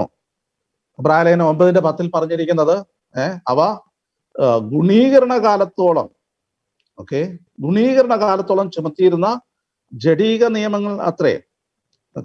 The external regulations applied till Jesus time. യേശു കർത്താവിന്റെ കാലം വരെ മാത്രമേ ഈ ജഡീക നിയമങ്ങൾക്ക് പ്രസക്തിയുള്ളൂ. അത് വീണ്ടും ആചരിക്കുവാനായിട്ട് ഉദ്ദേശിച്ചിട്ടുള്ളതല്ല. പ്രിയമുള്ളവരെ, ആ നിലയിൽ നാം അതിനെ തിരിച്ചറിയേണ്ടത് ആവശ്യമാണ്. യേശു കർത്താവിന്റെ ക്രൂശ് മരണത്തിൽ പഴയ നിയമത്തിലെ എല്ലാ ആചരണങ്ങളും അത് സമ്പൂർത്തീകരണത്തിലേക്ക് വന്നു. അത് വാസ്തവമായിട്ട് അത് സ്വരൂപമായിട്ട് നമുക്ക് ലഭ്യമായി. സമാഗമന കൂടാരമാകട്ടെ, ദൈവാലയമാകട്ടെ, അതിൻ്റെയൊക്കെ പൂർത്തീകരണം യേശു കർത്താവ് തന്റെ ശരീരയാഗത്തിലൂടെ സംഭവിച്ചു കഴിഞ്ഞു. മാത്രമല്ല, എക്സ്റ്റേണൽ റെഗുലേഷൻസ്, പുറമേ ഉള്ള ശുദ്ധീകരണ നിയമങ്ങൾ എല്ലാം തന്നെ അത് ഗുണീകരണ കാലത്തോളം ചുമത്തിയിരുന്ന ജഡീക നിയമങ്ങൾ മാത്രമാണ്. അതിന് സ്ഥായിയായ പ്രസക്തിയില്ല. വീണ്ടെടുപ്പിന്റെ വേല പൂർത്തീകരിച്ചിരിക്കാൻ അത് സംബന്ധിയായിട്ടുള്ള ഒരു കർമ്മങ്ങൾക്കും ആചരണങ്ങൾക്കും ഇനി പ്രസക്തിയില്ല. അതിന്റെ അർത്ഥം എന്ന് പറയുന്നത് അത് നീങ്ങിപ്പോയി എന്നല്ല, അത് തെറ്റായിരുന്നു എന്നുള്ളതല്ല. യേശു കർത്താവ് അത് നിവർത്തിച്ചത് കൊണ്ട് ഇനി അതിന്റെ ആവശ്യം ഇല്ല എന്നുള്ളതാണ് നാം മനസ്സിലാക്കേണ്ട ഒരു കാര്യം എന്ന് പറയുന്നത്. അപ്പോ ന്യായപ്രമാണത്തെ സംബന്ധിച്ച് അത് പാപമെന്നോ അത് അശുദ്ധമെന്നോ അല്ലെങ്കിൽ അത് നീങ്ങിപ്പോയി എന്നോ നാം പറയുവാനായിട്ട് പാടുള്ളതല്ല. റോമാലേഖനം 7-ാം അധ്യായം 7-ാമത്തെ വാക്യത്തിൽ നാം കാണുന്നത്, ആകയാൽ നാം എന്ത് പറയുന്നു? ന്യായപ്രമാണം പാപമെന്നോ ഒരു നാളും അരുത്. എന്താണ് ന്യായപ്രമാണത്താൽ ലഭ്യമായിരിക്കുന്ന പ്രയോജനങ്ങൾ, അല്ലെങ്കിൽ ന്യായപ്രമാണം എന്തിനു നൽകി എന്നുള്ളത് വളരെ പ്രസക്തമാണ്. നാം കഴിഞ്ഞ ക്ലാസ്സിൽ നാം ചിന്തിച്ചു, വിശ്വാസികളെ സംബന്ധിച്ചിടത്തോളം ന്യായപ്രമാണത്തിന്റെ റിക്വയർമെന്റ്സ് യേശു കർത്താവ് പൂർത്തീകരിച്ചിരിക്കുന്നു. മാത്രമല്ല, ആത്മാവിന്റെ സഹായത്താൽ ന്യായപ്രമാണത്തിലുള്ളത് ആത്മീകമായിട്ട് ചെയ്യുവാനായിട്ട് ദൈവം നമ്മെക്കുറിച്ച് ഉദ്ദേശിച്ചിട്ടുണ്ട്. 1-2 വാക്യങ്ങൾ അതിനോടുള്ള ബന്ധത്തിൽ ചിന്തിച്ചതിന് ശേഷം ന്യായപ്രമാണത്തിന്റെ പർപ്പസിലേക്ക് നമുക്ക് കടന്നു വരാം. റോമാലേഖനം 10-ാം അധ്യായം 13-ാം അധ്യായം അതിന്റെ 8 മുതൽ 10 വരെയുള്ള വാക്യങ്ങൾ വായിക്കാം. റോമാലേഖനം 13-ാം അധ്യായം 8 മുതൽ 10 വരെയുള്ള വാക്യം. അന്യോന്യം സ്നേഹിക്കുന്നതല്ലാതെ ആരോടും ഒന്നും കടംപെട്ടിരിക്കരുത്. അന്യനെ സ്നേഹിക്കുന്നവൻ ന്യായപ്രമാണം നിവർത്തിയിരിക്കുന്നുവല്ലോ. വ്യഭിചാരം ചെയ്യരുത്, കൊല ചെയ്യരുത്, മോഷ്ടിക്കരുത്, മോഹിക്കരുത് എന്നുള്ളത് മറ്റേത് കൽപ്പനയും കൂട്ടുകാരനെ നിന്നെപ്പോലെ സ്നേഹിക്കുക എന്നീ വചനത്തിൽ സംക്ഷേപിച്ചിരിക്കും. സ്നേഹം കൂട്ടുകാരൻ ദോഷം പ്രവർത്തിക്കുന്നില്ല. ആകയാൽ സ്നേഹം ന്യായപ്രമാണത്തിന്റെ നിവർത്തി തന്നെ. ഇപ്പൊ വിശ്വാസികൾ ന്യായപ്രമാണം നിവർത്തിക്കണം. ന്യായപ്രമാണം നിവർത്തിക്കണം. എങ്ങനെയാ? ആചരണത്തിന്റെ അടിസ്ഥാനത്തിലോ ശുദ്ധീകരണ നിയമങ്ങളുടെ അടിസ്ഥാനത്തിലല്ല. പിന്നെയോ ന്യായപ്രമാണത്തെ യേശു കർത്താവ് അതിനെ 2 കൽപ്പനയായിട്ട് ചുരുക്കി നൽകിയിട്ടുണ്ട്. യേശു കർത്താവ് നൽകിയ കൽപ്പന മാത്രമല്ല, ന്യായപ്രമാണം നൽകിയ കാലത്ത് തന്നെ ഈ കൽപ്പനകളെ അങ്ങനെ സംക്ഷിപ്തമായിട്ട് രേഖപ്പെടുത്തിയിട്ടുണ്ട്. ആവർത്തന പുസ്തകം 6-ന്റെ 5-ാമത്തെ വാക്യത്തിൽ കൽപ്പനകളെ കാച്ചിക്കുറുക്കി ദൈവാത്മാവോടെ പറയുന്നുണ്ട്, ദൈവമായ യഹോവയെ നീ പൂർണ്ണ ഹൃദയത്തോടും പൂർണ്ണ മനസ്സോടും പൂർണ്ണ ശക്തിയോടും കൂടെ സ്നേഹിക്കണം. ലേവ്യ പുസ്തകം 19-ന്റെ 18-ാമത്തെ വാക്യത്തിൽ കൂട്ടുകാരനെ നിന്നെ പോലെ സ്നേഹിക്കണം, ഞാൻ യഹോവയാകുന്നു. അപ്പൊ ഈ വാക്യങ്ങൾ പഴയ നിയമത്തിൽ തന്നെ സ്നേഹത്തിൽ അധിഷ്ഠിതമായിട്ടുള്ള ഒരു പൂർത്തീകരണമാണ് ന്യായപ്രമാണത്തിലെ കൽപ്പനകളോടുള്ള ബന്ധത്തിൽ കർത്താവ് ഉദ്ദേശിക്കുന്നത് എന്ന് പറഞ്ഞിട്ടുണ്ട്. ഗലാത്യ ലേഖനം 5-ാം അധ്യായം അതിന്റെ 14-ാമത്തെ വാക്യത്തിൽ കൂട്ടുകാരനെ നിന്നെ പോലെ സ്നേഹിക്കണം എന്ന ഏക വാക്യത്തിൽ ന്യായപ്രമാണം മുഴുവൻ അടങ്ങിയിരിക്കുന്നു. നോക്കണേ, അപ്പൊ കൂട്ടുകാരനെ നിന്നെ പോലെ സ്നേഹിക്കണം എന്നുള്ള ഏക വാക്യത്തിൽ ന്യായപ്രമാണം മുഴുവൻ അടങ്ങിയിരിക്കുന്നു. അങ്ങനെയാണെങ്കിൽ സ്നേഹത്തിലൂടെ വിശ്വാസികൾ ന്യായപ്രമാണം നിവർത്തിക്കുന്നവരായി തീരണം. ആ സ്നേഹമാണ് ന്യായപ്രമാണത്തിന്റെ ഏറ്റവും പ്രസക്തമായിട്ടുള്ള, അല്ലെങ്കിൽ അതിൻ്റെ എല്ലാ കാര്യങ്ങളും ഉൾക്കൊള്ളുന്ന ഒരു ഭാവമായിട്ട് നിലകൊള്ളുന്നു. അപ്പോ വിശ്വാസികൾ ന്യായപ്രമാണം നിവർത്തിക്കണമോ? നിവർത്തിക്കണം. എങ്ങനെയാ? അന്യോന്യം സ്നേഹിക്കുന്നതിലൂടെ, ദൈവത്തെ പൂർണ്ണ ഹൃദയത്തോടും പൂർണ്ണ ആത്മാവോടും പൂർണ്ണ ശക്തിയോടും കൂടെ സ്നേഹിക്കുന്നതിലൂടെ. ഗലാത്യ ലേഖനം 6-ന്റെ 2-ാം വാക്യത്തിൽ തമ്മിൽ തമ്മിൽ ഭാരങ്ങളെ ചുമപ്പിൻ, ഇങ്ങനെ ക്രിസ്തുവിന്റെ ന്യായപ്രമാണം നിവർത്തിപ്പിൻ. അപ്പൊ പുതിയ നിയമത്തിൽ പറഞ്ഞിട്ടുണ്ട് ന്യായപ്രമാണം നിവർത്തിപ്പിൻ. അപ്പൊ ക്രിസ്തുവിന്റെ ന്യായപ്രമാണം നിവർത്തിക്കുവാൻ ആവശ്യമുണ്ട്. എന്താ ന്യായപ്രമാണം എന്ന് പറയുന്നത്? അത് സ്നേഹത്തിലൂടെ ദൈവത്തെ സ്നേഹിക്കുവാനും മാത്രമല്ല മറ്റുള്ളവരെ കരുതുവാനും അവരെ തമ്മിൽ ഭാരങ്ങളെ ചുമക്കുവാനും ഒക്കെ നമ്മെ പ്രേരിപ്പിക്കുന്ന ഒരു കാര്യം.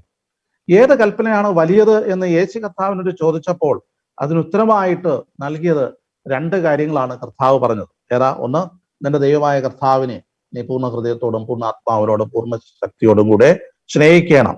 രണ്ടാമത്തത്, അതിനോട് തുല്യം എന്ന് പറഞ്ഞിട്ട് കൂട്ടുകാരനെ നിന്നെ പോലെ സ്നേഹിക്കുക.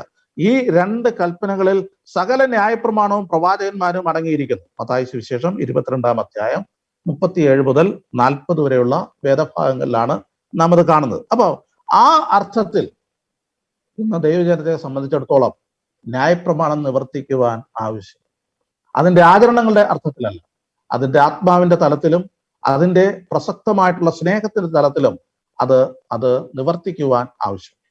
ഇനി the purpose of the law, ന്യായപ്രമാണത്തിന്റെ പ്രസക്തി, അതിന്റെ ഉദ്ദേശം എന്താ? ഒന്നാമതായിട്ട് ന്യായപ്രമാണം എന്തിനാണ്? ഇവിടെ നമ്മൾ 7-ാം വാക്യത്തിലേക്ക് വരുമ്പോൾ റോമാലേഖനം 7-ാം അധ്യായം 7-ാമത്തെ വാക്യം ശ്രദ്ധിച്ചോളൂ. ആകയാൽ നാം എന്ത് പറയേണ്ടു? ന്യായപ്രമാണം പാപമെന്ന് ഒരു നാൾ വരും, എങ്കിലും ന്യായപ്രമാണത്തിൽ അല്ലാതെ ഞാൻ പാപത്തെ അറിഞ്ഞില്ല. ന്യായപ്രമാണം എന്തിനു നൽകി? പാപത്തെ അറിയുവാൻ, പാപത്തെ തിരിച്ചറിയുവാൻ, പാപത്തെ പാപമെന്ന് മനസ്സിലാക്കുവാൻ, പാപത്തിന് ശിക്ഷയുണ്ട് എന്ന് മനസ്സിലാക്കുവാൻ, പാപത്തിന് ഒരു കടഭാരമുണ്ട് എന്ന് മനസ്സിലാക്കുവാൻ, അതിനൊരു മോചനം ആവശ്യമാണെന്ന് ജനം തിരിച്ചറിയുവാൻ, പാപം ദൈവസന്നിധിയിൽ വളരെ സീരിയസ് ആണ് എന്നുള്ളത് തിരിച്ചറിയുക. ഒരുപക്ഷെ അന്നത്തെ കാലത്തെ ജനങ്ങൾ തങ്ങളുടെ നിലവാരത്തെ അന്യോന്യം താരതമ്യം ചെയ്തിട്ടൊക്കെ ഒരുപക്ഷെ താൻ നീതിമാൻ എന്നൊക്കെ നിരൂപിച്ചിരുന്നു. എന്നാൽ ന്യായപ്രമാണത്തിലൂടെ ദൈവം തന്റെ വെളിപ്പെടുത്തലുകൾ നൽകിയപ്പോൾ ദൈവം ആരാണ് എന്നും ദൈവത്തിന്റെ വിശുദ്ധി എന്താണെന്നും ദൈവത്തിന്റെ സ്റ്റാൻഡേർഡ് എന്താണെന്നും അത് എത്രത്തോളം ഉന്നതമായിരിക്കുന്നു എന്നും മനസ്സിലാക്കിയപ്പോൾ ജനം ന്യായപ്രമാണം കിട്ടിയപ്പോൾ അവർ തിരിച്ചറിയുന്ന ഒരു കാര്യം, ഞാൻ പാപി, അയ്യോ ഞാൻ പാപി, ഞാൻ ശിക്ഷാവിധിക്ക് യോഗ്യൻ, എനിക്ക് പാപത്തിന് മോചനം ആവശ്യമാണ്, I need the remission of sin. പാപത്തെക്കുറിച്ചുള്ള ആ ബോധം അവരുടെ ചിന്തയിലേക്ക് വരികയാണ്. ഇവിടെ തന്നെ അപ്പോസ്തലനായ പൗലോസ് പറയുന്നുണ്ട്, മോഹിക്കരുത് എന്ന് ന്യായപ്രമാണം പറയാതിരുന്നെങ്കിൽ ഞാൻ മോഹത്തെ അറിയുകയില്ലായിരുന്നു. ശ്രദ്ധിച്ചോണേ, ഈ 10 കൽപ്പനകളുടെ കൂട്ടത്തിൽ മോഹിക്കരുത് എന്നുള്ള ന്യായപ്രമാണം എഴുതിയില്ല എന്ന് കേട്ടു. ഈ മോഹിക്കുന്ന കാര്യം ആരും പുറത്തറിയുന്നതല്ല. മോഹിക്കുന്നത് പാപമായിട്ട് ആരും പരിഗണിക്കുകയുമില്ല. അല്ലെങ്കിൽ ഒരു വ്യക്തിയുടെ ഉള്ളിലെ തലങ്ങളിൽ ഉളവാകുന്ന ചിന്തയും അല്ലെങ്കിൽ അബദ്ധസഞ്ചാരവും അല്ലെങ്കിൽ മോഹവും അത് മറ്റാരും കാണുന്നതല്ല. ആ വ്യക്തി പോലും അത് കുറ്റമായിട്ട് പരിഗണിക്കുകയില്ല. എന്നാൽ 10 കൽപ്പനകളിൽ എഴുതി ചേർത്തിരിക്കുകയാണ് മോഹിക്കരുത് എന്നുള്ളത് കൽപ്പനയായിട്ട് നൽകിയിട്ടുണ്ട്. അതുകൊണ്ട് എന്താ സംഭവിച്ചത്? ഓക്കെ, മോഹിക്കരുതെന്ന് ന്യായപ്രമാണം പറയാതിരുന്നെങ്കിൽ ഞാൻ മോഹത്തെ അറിയുകയില്ലായിരുന്നു. എൻ്റെ ഉള്ളിൽ ഉണ്ടാകുന്ന അത്തരത്തിലുള്ള ചിന്തകളും അല്ലെങ്കിൽ വ്യാപാരങ്ങളും ഒക്കെ പാപമെന്ന് അല്ലെങ്കിൽ അത് ശിക്ഷയ്ക്ക് യോഗ്യമാണ് എന്ന് ഞാൻ അറിയില്ലായിരുന്നു.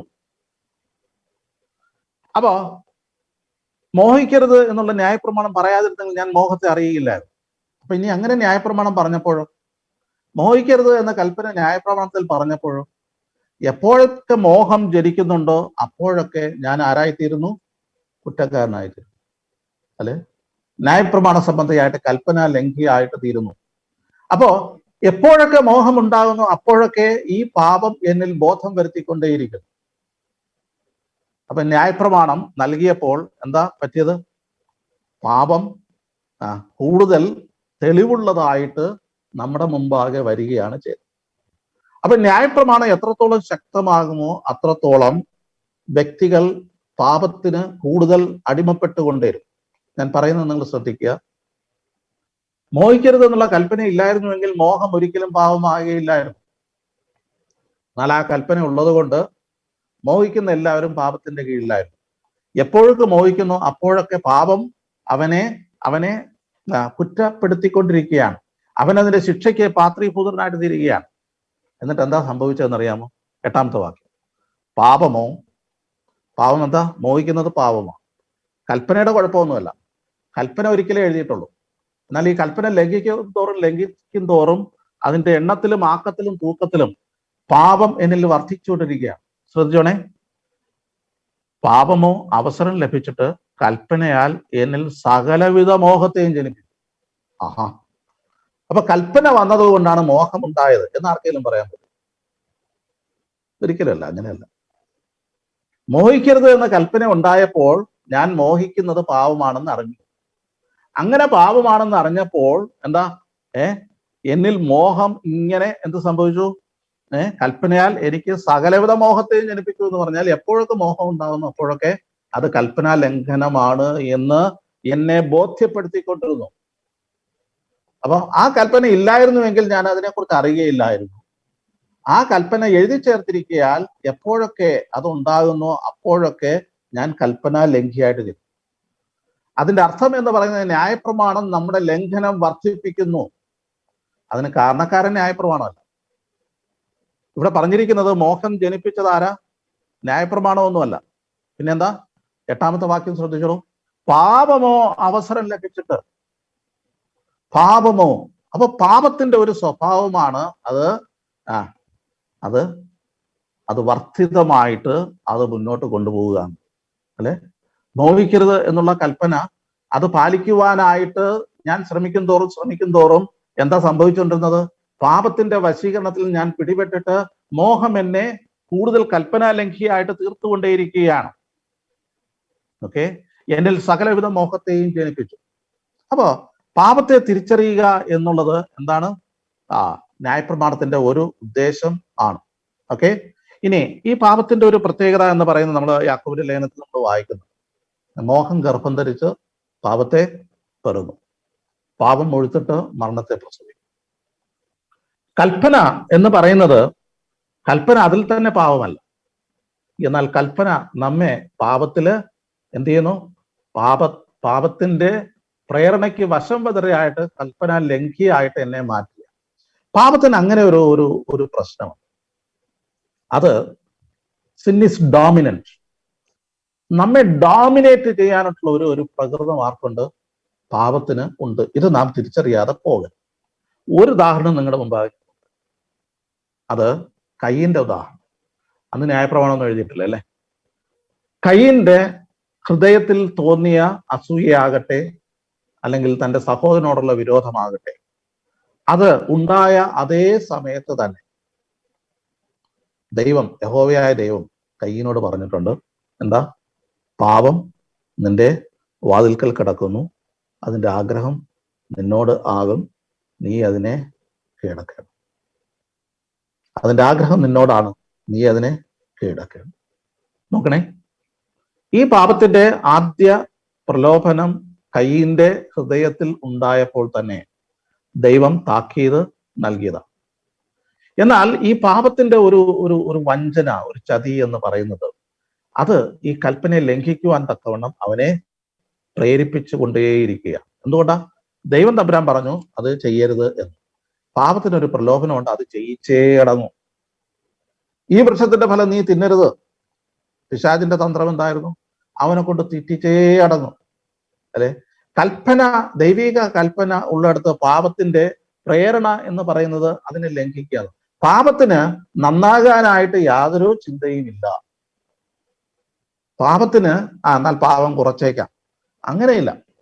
പാപത്തിന് ഈ മുഴുക്കുന്ന പരിപാടിയുണ്ട്. ഗർഭധാരണം നമുക്കറിയാം. ഗർഭധാരണം എന്ന് പറയുന്നത് അത് ചെറിയ ഒരു കോശത്തിൽ നിന്ന് അത് വികസിച്ച് അത് വലുതായി അത് അകമേ അത് പൂർത്തീകരണത്തിലേക്ക് വന്നിട്ട് അത് പാപത്തെ പ്രസവിക്കുക. വീണ്ടും അവിടെയും വീണ്ടും അത് വർദ്ധിച്ചുകൊണ്ടിരിക്കും. ഈ കയ്യിന്റെ ജീവിതത്തിലും ഈ പ്രേരണ ഉണ്ടായ സമയത്ത് ദൈവം നൽകിയ വാണിംഗ്, കൽപ്പന, അത് പാപമാണ്, അത് എൻ്റെ ആഗ്രഹം നിന്നോടാണ്, നീ അതിനെ കീഴടക്കണമെന്ന് പറഞ്ഞിട്ട് അത് മൈൻഡ് ചെയ്തില്ല എന്ന് മാത്രമല്ല, അത് പിന്നെ അവിടെ കിടന്ന് മുഴുക്കുകയാണ്, അത് വർദ്ധിതമാകുകയാണ്, അതവനെ ഡോമിനേറ്റ് ചെയ്യുകയാണ്. അസൂയ, കോപം, മുഖം വാടുക, വയലിലേക്ക് കൂട്ടിക്കൊണ്ടു പോവുക, കയർക്കുക, കൊല്ലുക. ഇതെല്ലാം ചെയ്തിട്ടും നിന്റെ അനുജനായ ഹാബേൽ എവിടെയെന്ന് ചോദിക്കുമ്പോൾ ഞാൻ എൻ്റെ അനുജന്റെ കാവൽക്കാരനോ, ഈ മറുപടി കയ്യിന് എങ്ങനെ പറയുവാൻ സാധിക്കും? ഇത് പാപത്തിന്റെ ഒരു വശീകരണമാണ്. ഇവിടെ നിങ്ങൾ ശ്രദ്ധിച്ചോളൂ, പാപത്തിന്റെ ഒരു ചതിയുണ്ട്. 11-ാം വാക്യം ശ്രദ്ധിച്ചോളൂ, 7-ാം അധ്യായം 11-ാം വാക്യം, റോമാലേഖനം 7:11. പാപം അവസരം ലഭിച്ചിട്ട് കൽപ്പനയാൽ എന്നെ ചതിക്കുകയും കൊല്ലുകയും ചെയ്തു. പാപത്തിന്റെ ഒരു ചതിയുണ്ട്, ഒരു വഞ്ചനയുണ്ട്. അത് ശരിക്കും പറഞ്ഞാൽ ഒരു എന്തുവാ, അത് നമ്മെ ഡിസീവ് ചെയ്യുന്നതാണ്.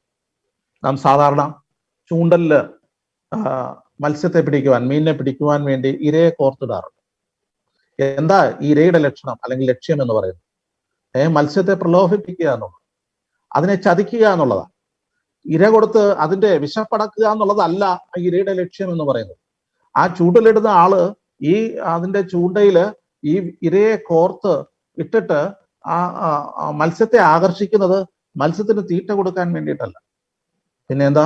ആ ഇരയിൽ ഒളിഞ്ഞിരിക്കുന്ന ഒരു അപകടമുണ്ട്, ഒരു ചതിയുണ്ട്.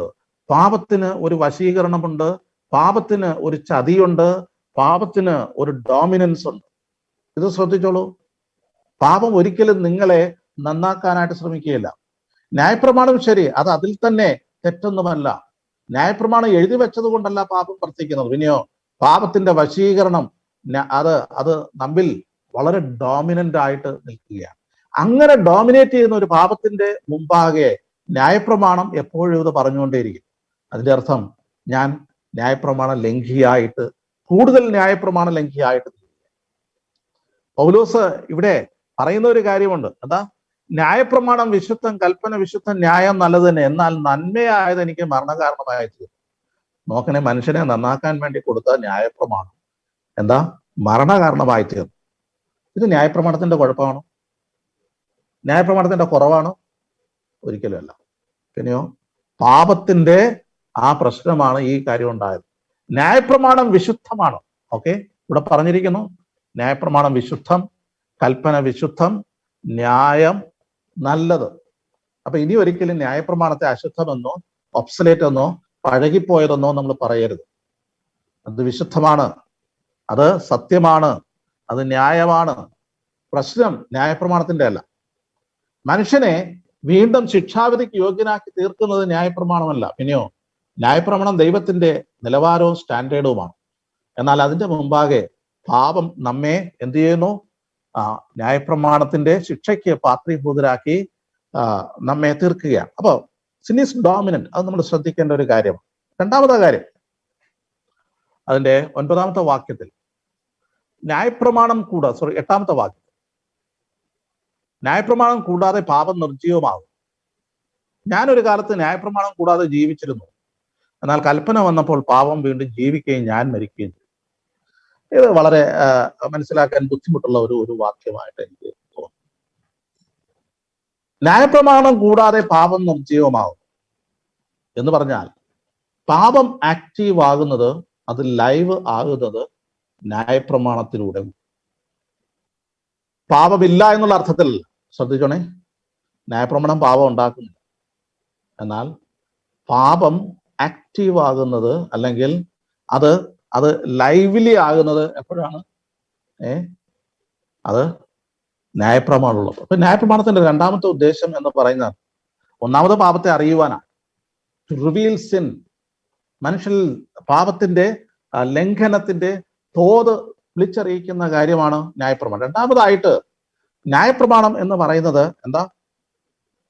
കൂടാതെ പാപം നിർജ്ജീവമാകുന്നു. അതായത് പാപത്തെ ജീവസുറ്റതാക്കി അല്ലെങ്കിൽ അതിനെ ലൈവ്ലി ആക്കി, അത് പാപത്തെ പാപമാക്കി നിലനിർത്തുന്നത് ന്യായപ്രമാണം ആണ് എന്നുള്ളത് നാം അറിയണം. ഇവിടെ ശ്രദ്ധിച്ചോളൂ, ഇവിടെ 9-ാമത്തെ വാക്യത്തിൽ അതിനോട് ചേർന്നൊരു കാര്യമാണ് ഇവിടെ പറഞ്ഞത്.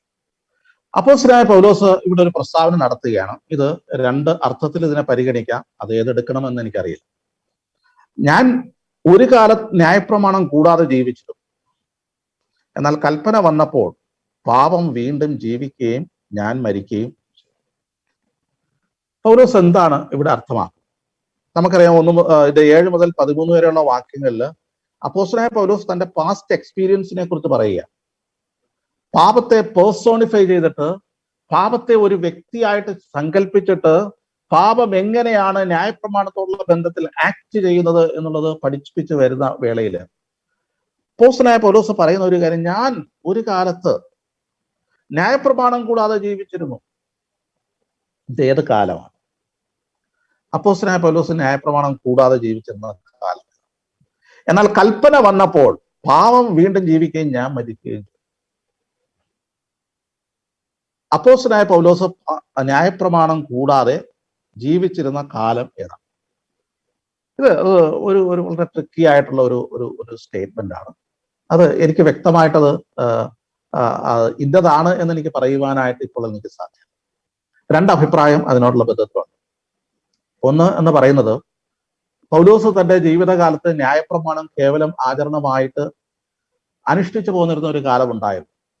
അതിന്റെ സത്യത്തെക്കുറിച്ചും വാസ്തവത്തെക്കുറിച്ചും അത് വരുത്തുന്ന പെനൽറ്റിയെക്കുറിച്ചും തിരിച്ചറിയാതെ കർമ്മമാർഗത്തിൽ വെറും ആചരണമായിട്ട് എന്ന് പറഞ്ഞാൽ, നമ്മൾ സാധാരണ ചിലപ്പോൾ ചില പാട്ടുകൾ പാടുമ്പോൾ അതിന്റെ അർത്ഥമൊന്നും അറിയാത്തതുപോലെ ചില കാര്യങ്ങൾ പാട്ടുപാടും. ആ അർത്ഥത്തിൽ അതിന്റെ സത്യത്തെക്കുറിച്ചോ വസ്തുതയെക്കുറിച്ചോ മനസ്സിലാക്കാത്ത ആചരണങ്ങൾ ചെയ്തു. ഒരു ഉദാഹരണം പറയുകയാണെങ്കിൽ, പരിച്ഛേദന കർമ്മം താൻ ചെയ്തിരുന്നു, 8-ാം നാളിലാണ്, തനിക്ക് എന്തറിയാമായിരുന്നു. അപ്പൊ അതിന്റെ അർത്ഥം എന്തെന്ന് അറിയാതെ, ന്യായപ്രമാണത്തിന്റെ ഉദ്ദേശം എന്തെന്ന് അറിയാതെ താൻ ആചരിച്ചു പോകുന്ന ഒരു കാലം ഉണ്ടായിരുന്നു. എന്നാൽ ഒരു തിരിച്ചറിവിന്റെ കാലം വന്നു. കേവലം ആചരണമല്ല, ഇതിന്റെ ആത്മാവിനെയാണ് ദൈവം അന്വേഷിക്കുന്നത് എന്നുള്ള തിരിച്ചറിവിന്റെ ഒരു കാലം വന്നപ്പോൾ താൻ കൽപ്പന ലംഘിയായിട്ട് തീരുക. അപ്പൊ അതുവരെ ലംഘിയാണ് അല്ലെങ്കിൽ കൽപ്പന ലംഘിയാണ് എന്നുള്ളത് തനിക്കറിയില്ലായിരുന്നു. കാരണം ന്യായപ്രമാണത്തിന്റെ സത്ത എന്ത് എന്ന് താൻ തിരിച്ചറിഞ്ഞു. പൗലോസ് തന്റെ അനുഭവ സാക്ഷ്യത്തിൽ പറയുന്ന ഒരു സ്റ്റേറ്റ്മെന്റ് ആണ്, ന്യായപ്രമാണം കൂടാതെ ജീവിച്ച ഒരു കാലമുണ്ടായി. അപ്പോ ശരിക്കും പറഞ്ഞാൽ പൗലോസിന് അങ്ങനെ ഒരു കാലമൊന്നുമില്ല. കാരണം ജനിച്ചത് തന്നെ എബ്രായനിൽ നിന്ന് ജനിച്ച എബ്രായൻ എന്നാ പറയുന്നത്. ന്യായപ്രമാണം സംബന്ധിച്ച് അനന്യൻ എന്ന് പറയുന്നുണ്ട്.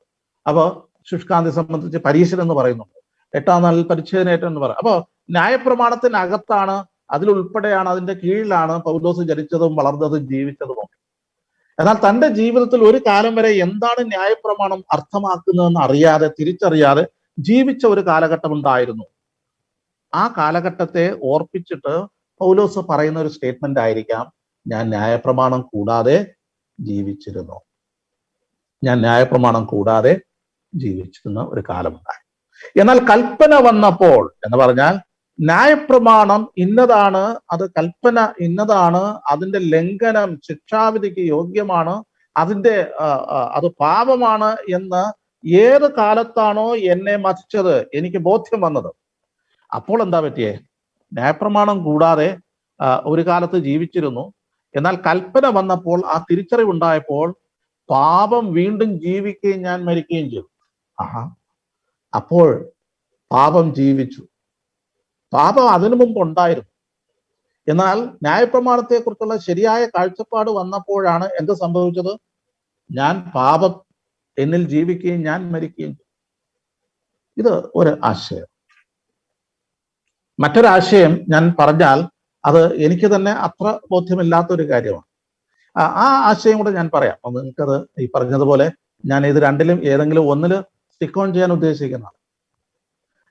ഏത് മനുഷ്യന്റെയും ജീവിതത്തിൽ അറിയായ്മയുടെ കാലങ്ങൾ, ന്യായപ്രമാണം ബാധകമല്ലാത്ത ഒരു കാലം ഉണ്ട് എന്നുള്ള ഒരു ചിന്ത ഇതിനകത്തുനിന്ന് വരുന്നുണ്ട്. അത് എത്രത്തോളം വചനപരമായിട്ട് ശരിയാണ് എന്ന് എനിക്കറിയത്തില്ല. It's a period of ignorance. അറിയായ്മയുടെ കാലങ്ങളെ, അൺഅക്കൗണ്ടബിലിറ്റിയുടെ ഒരു കാലത്തെ ഇത് സൂചിപ്പിക്കുന്നു എന്നുള്ള ഒരു ധ്വനി ഇവിടെ വരുന്നുണ്ട്. അത് നേരിട്ട് ഇവിടെ നിന്ന് എടുക്കാൻ പറ്റുന്നതല്ല. എന്നാൽ പണ്ഡിതന്മാർ പറയുന്ന ഒരഭിപ്രായം ഇതാണ്, അപ്പോസ്തലനായ പൗലോസിന് അറിയായ്മയുടെ കാലം ഉണ്ടായിരുന്നു എന്ന് പറഞ്ഞാൽ ഈ കാര്യങ്ങളെക്കുറിച്ചുള്ള തിരിച്ചറിവ് ഇല്ലാത്ത ഒരു കാലഘട്ടം ഉണ്ടായിരുന്നു. എന്നാൽ തിരിച്ചറിവിന്റെ കാലഘട്ടം വന്നപ്പോൾ അത് തന്നെ എന്താക്കി? തന്നെ പാപത്തിൽ തന്നെ മരണഹേതുവായിട്ട് അത് തീർന്നു എന്നുള്ള ഒരാശയം അവിടെ വരുന്നുണ്ട്. ഞാനതിൽ കൂടുതൽ വാക്യങ്ങളിലേക്ക് പോകുന്നില്ല. താല്പര്യമുള്ളവർക്ക് 2 വാക്യങ്ങൾ ഞാൻ തരാം. അത് ഇതുമായിട്ട് ചേർത്ത് ചിന്തിച്ചാൽ എന്താശയം കിട്ടും എന്നുള്ളത് നിങ്ങൾ പരിശോധിച്ച് നോക്കുള്ളൂ. എബ്രായ ലേഖനം 5-ാം അധ്യായം 2-ാമത്തെ വാക്യം. അപ്പോസ്തല പ്രവൃത്തി 3-ാം അധ്യായം 17-ാമത്തെ വാക്യം. അപ്പോസ്തല പ്രവൃത്തി 3-ാം അധ്യായം 17-ാമത്തെ വാക്യം.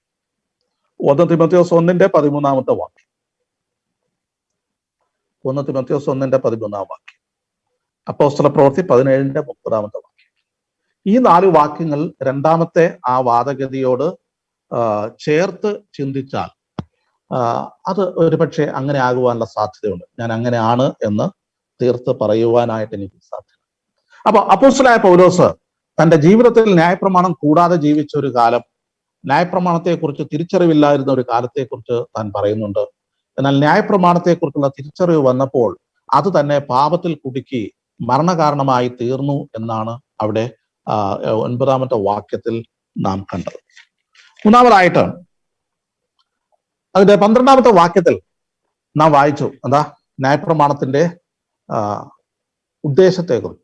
ന്യായപ്രമാണം വിശുദ്ധമാണ്, കൽപ്പന വിശുദ്ധമാണ്, ന്യായമാണ്, നല്ലത്. ന്യായപ്രമാണം നല്ലത് 16-ാമത്തെ വാക്യത്തിൽ. ന്യായപ്രമാണം നല്ലത് എന്ന് ഞാൻ സമ്മതിക്കും. 16-ാമത്തെ വാക്യം. ന്യായപ്രമാണം നല്ലത്. ന്യായപ്രമാണത്തിൽ ഒരു കുറവുമില്ല. ന്യായപ്രമാണം അത് നിവർത്തിക്കുവാനായിട്ടുള്ളത് തന്നെയാണ്. എന്നാൽ അവിശുദ്ധമായ നല്ലതായ പിന്നെ നിവർത്തിക്കുവാനായിട്ട് ഉദ്ദേശിച്ച് നൽകിയ പ്രമാണം അതിന്റെ പൂർത്തീകരണത്തിലേക്ക് വന്നില്ല. എന്തുകൊണ്ട്? 14-ാമത്തെ വാക്യം ശ്രദ്ധിച്ചോളൂ. 14-ാമത്തെ വാക്യം. ന്യായപ്രമാണം ആത്മീകം എന്ന് നാം അറിയുന്നുവല്ലോ, ഞാനോ ജഡമയൻ, പാപത്തിന് ദാസനായി വിൽക്കപ്പെട്ടവൻ. ശ്രദ്ധിച്ചോടെ, ന്യായപ്രമാണത്തിൽ ഒരു കുറവുമില്ല. നിങ്ങൾ കുറവ് കണ്ടെത്താൻ വേണ്ടി ശ്രമിക്കണം. അത് പെർഫെക്റ്റ് ആണ്, അത് തികവുള്ളതാണ്, അത് ദൈവത്തിന്റെ വചനം തന്നെയാണ്, ദൈവത്തിന്റെ ഇഷ്ടം തന്നെയാണ്. എന്നാൽ ന്യായപ്രമാണത്തിൽ ഒരു കുറവുമില്ലാതിരിക്കെ എനിക്ക് എന്തുകൊണ്ട് അത് നിവർത്തിക്കുവാൻ സാധിക്കാതെ പോകുന്നു? അതെന്തുകൊണ്ട് അതിന്റെ ഉദ്ദേശം പൂർത്തീകരിക്കുവാൻ എനിക്ക് കഴിയുന്നില്ല? അതിന് കാരണം മറ്റൊന്നുമല്ല, പിന്നെയോ ഞാൻ ജഡമയനാണ്. ജഡത്താലുള്ള ബലഹീനത നിമിത്തം ന്യായപ്രമാണത്തിന് കഴിയാഞ്ഞതിനെ സാധിപ്പാൻ. റോമാലേഖനം 8-ാം അധ്യായം അതിന്റെ 3-ാമത്തെ വാക്യം. അപ്പൊ ന്യായപ്രമാണത്തിന്റെ ഒരു കുറവും നമുക്ക് ആരോപിക്കുവാനായിട്ട് ഇല്ല. അത് ജഡത്താലുള്ള ബലഹീനത. വീഴ്ച സംഭവിച്ച മനുഷ്യന് അത് നിവർത്തിക്കുവാൻ സാധ്യമല്ല. അതുകൊണ്ട് എന്താണ് ദൈവം നൽകിയ ഒരു ഒരു ഒരു കാര്യം എന്ന് പറയുന്നത്? ദൈവം നൽകിയത് നിവർത്തിക്കുവാനായിട്ട് ദൈവം നമുക്ക് എന്ത് നൽകിയിരിക്കുന്നു? ഒരു പുതിയ പദ്ധതി നൽകിയിരിക്കുന്നു. യേശു കർത്താവ് ആ ന്യായപ്രമാണത്തെ നിവർത്തിച്ചുകൊണ്ട് അതിന്റെ എല്ലാ റിക്വയർമെന്റ്സും പൂർത്തീകരിച്ചുകൊണ്ട് ഇറ്റ് ഈസ് ഫിനിഷ്ഡ് എന്ന് പ്രഖ്യാപിച്ചപ്പോൾ ആ ന്യായപ്രമാണത്തിന്റെ സകല കാര്യങ്ങളും താൻ ഫുൾഫിൽ ചെയ്തിരിക്കുകയാണ്. എന്നിട്ട് സൗജന്യമായിട്ട് ആരൊക്കെ ഈ യേശു കർത്താവിൽ വിശ്വസിക്കുന്നുവോ അവർക്കൊക്കെ ആ നീതി കണക്കിടുവാൻ, ന്യായപ്രമാണത്തിന്റെ അധികാരത്തിൽ നിന്ന് വിടുതൽ നൽകുവാൻ ദൈവം പ്രസാദിച്ചിരിക്കുകയാണ്. ജഡത്താലുള്ള ബലഹീനത നമുക്ക് ന്യായപ്രമാണം നിവർത്തിക്കുവാൻ കഴിയാതെ വന്നപ്പോൾ ദൈവം തന്റെ പുത്രനെ പാപജഡത്തിന്റെ സാദൃശ്യത്തിലും പാപനിമിത്തവും അയച്ച് പാപത്തിന് ജഡത്തിൽ ശിക്ഷ വിധിച്ചു. ജഡത്തെയല്ല ആത്മാവിനെ അത്രേ അനുസരിച്ച് നടക്കുന്ന ഏവർക്കും എന്ത് ചെയ്യാനാണ്? ന്യായപ്രമാണത്തിന്റെ നീതി നിവർത്തിയാകേണ്ടതിന്, നമ്മിൽ ന്യായപ്രമാണത്തിന്റെ നീതി നിവർത്തിയാകേണ്ടതിന്. പ്രിയമുള്ളവരെ, ആ യേശു കർത്താവിൽ വിശ്വസിക്കുന്ന നിമിത്തം ദൈവാത്മാവിന്റെ അധിവാസത്തോടുകൂടെ ന്യായപ്രമാണത്തിന്റെ നീതി നിവർത്തിക്കുവാൻ നമ്മെ സജ്ജരാക്കുന്ന ഒരു പ്രക്രിയയിലേക്കാണ് ദൈവം നമ്മെ കൂട്ടിക്കൊണ്ടത്. നാലാമതായിട്ട് ന്യായപ്രമാണത്തിന്റെ ഒരു ഉദ്ദേശം എന്ന് പറയുന്നത് it reveals the character of God. ദൈവത്തിന്റെ സ്വഭാവ സവിശേഷതകളെ അത് വിവരിച്ച് പറയുക. പഴയ നിയമത്തിലെ ലേവ്യ പുസ്തകം 18, 19, 20 അധ്യായം നിങ്ങൾ വായിച്ചോളൂ. അവിടെ ആ 10 കൽപ്പനകളും അവരുടെ പ്രായോഗിക ജീവിതത്തിൽ അനുഷ്ഠിക്കേണ്ട കാര്യങ്ങളും പറഞ്ഞിട്ട് ഇടയ്ക്കിടയ്ക്ക് ആവർത്തിച്ച് പറയുന്ന ഒരു കാര്യമുണ്ട്: ഞാൻ യഹോവയാകുന്നു, ഞാൻ യഹോവയാകുന്നു, ഞാൻ യഹോവയാകുന്നു. എന്താ ഈ ന്യായപ്രമാണം മുന്നോട്ട് വയ്ക്കുന്ന ആശയം? ഞാൻ യഹോവയാകുന്നു, ഞാൻ വിശുദ്ധനാകിയാൽ നിങ്ങൾ വിശുദ്ധരാകുവീൻ, ഞാൻ നീതിമാനാകിയാൽ നിങ്ങൾ നീതിമാനാകുവീൻ, ഞാൻ സത്യവാനാകിയാൽ നിങ്ങൾ സത്യവാനാകുവീൻ, ഞാൻ വിശ്വസ്തനാകിയാൽ നിങ്ങൾ വിശുദ്ധനാകുവീൻ, ഞാൻ സ്നേഹവാനാകിയാൽ നിങ്ങളും സ്നേഹവാനാകും. ദൈവത്തിന്റെ സ്വഭാവം എന്താണ് എന്ന് വെളിവാക്കിയിരിക്കുക. അതിൻ്റെ മുമ്പാകെ നമ്മുടെ ബലഹീനതകളെ, കുറവുകളെ കണ്ടെത്തുവാനും ദൈവത്തിന്റെ സ്റ്റാൻഡേർഡിൽ നിന്ന് എത്രമാത്രം കുറവുള്ളവരായിത്തീർന്നെന്ന് മനസ്സിലാക്കുവാനും വ്യക്തികൾക്ക് ഇടയാകണം, മനുഷ്യന് ഇടയാകണം. ദൈവത്തിന്റെ നീതി എന്താണ് എന്നുള്ള കാര്യങ്ങളൊക്കെ തിരിച്ചറിയുവാനായിട്ട് ദൈവം നൽകിയ ഒരു കാര്യമാണ് ന്യായപ്രമാണം എന്ന് പറയുന്നത്. അഞ്ചാമതായിട്ട്, it points to the need of a sacrifice. ഒരു ഒരു ഒരു യാഗത്തെ എപ്പോഴും മുൻപിൽ നമുക്ക് കാണിച്ചു തരികയാണ് ന്യായപ്രമാണം. ഏത് കൽപ്പനാ ലംഘനവും നമ്മൾ ആവർത്തന പുസ്തകത്തിലും അതുപോലെ ലേവ്യ പുസ്തകത്തിലുമൊക്കെ ഈ ലംഘനങ്ങൾക്കൊക്കെ ശിക്ഷ പറഞ്ഞിട്ടുണ്ട്, അല്ലെ? എന്നാൽ അതിൻ്റെയൊക്കെ മധ്യത്തിലും അവിടെ എന്ത് പറഞ്ഞിട്ടുണ്ട്? അവിടെ യാഗങ്ങളെ കുറിച്ചുള്ള കാര്യം പറഞ്ഞിട്ടുണ്ട്. ഇനി ആർക്കും ഒരു ഒരു ഒരു ഒരു ഒരു കുറ്റത്തെക്കുറിച്ച് ബോധ്യമില്ലെങ്കിൽ പോലും ആണ്ടിലൊരിക്കൽ സകല ജനത്തിനും വേണ്ടി മഹാപാപ പരിഹാര ദിവസത്തിൽ ജനത്തിന്റെ പാപത്തിന് വേണ്ടിയിട്ട്, പുരോഹിതന്റെ പാപത്തിന് വേണ്ടിയിട്ട് അവിടെ എന്ത് നടക്കുന്നുണ്ട്? യാഗാർപ്പണം നടക്കുന്നുണ്ട്. അപ്പോ പാപത്തിന് ഒരു ശിക്ഷയുണ്ടെന്നും അതിനൊരു പരിഹാരം ആവശ്യമാണ് എന്നും രക്തം ചൊരിഞ്ഞിട്ടല്ലാതെ വിമോചനമില്ല എന്നുള്ള ഒരു കാര്യത്തെയും അത് ചൂണ്ടിക്കാണിക്കും. മറ്റൊരു പ്രധാനപ്പെട്ട കാര്യം എന്ന് പറയുന്നത്, ഈ ന്യായപ്രമാണം മുഴുവനും അത് ചൂണ്ടിക്കാണിക്കുന്നത് ഒരു വ്യക്തിത്വത്തെയാണ്. അത് വരുവാനുള്ള മശിഹയെ ചൂണ്ടിക്കാണിക്കുകയാണ്. ഗലാത്യലേഖനം 3:24 വാക്യത്തിൽ നാം ഇങ്ങനെ വായിക്കുന്നുണ്ട്, ക്രിസ്തുവിന്റെ അടുക്കിലേക്ക്, ന്യായപ്രമാണം ക്രിസ്തുവിന്റെ അടുക്കിലേക്ക് നടത്തുവാൻ ശിശുപാലകനായിട്ട് പോയി. എന്തിനാ ന്യായപ്രമാണം നൽകിയിരിക്കുന്നത്? അതൊരു ശിശുപാലകനാണ്. നമ്മുടെ കയ്യെ പിടിച്ചിട്ട് കൊണ്ട് നടക്കുകയാണ്, ഗൈഡ് ചെയ്യുകയാണ്. എങ്ങോട്ടാ നടത്തുന്നത്? ക്രിസ്തുവിന്റെ അടുക്കിലേക്ക് നമ്മെ കൈപിടിച്ച് കൊണ്ടുവരുന്ന ഒരു പ്രമാണമാണ് ന്യായപ്രമാണം എന്ന് പറയുന്നത്.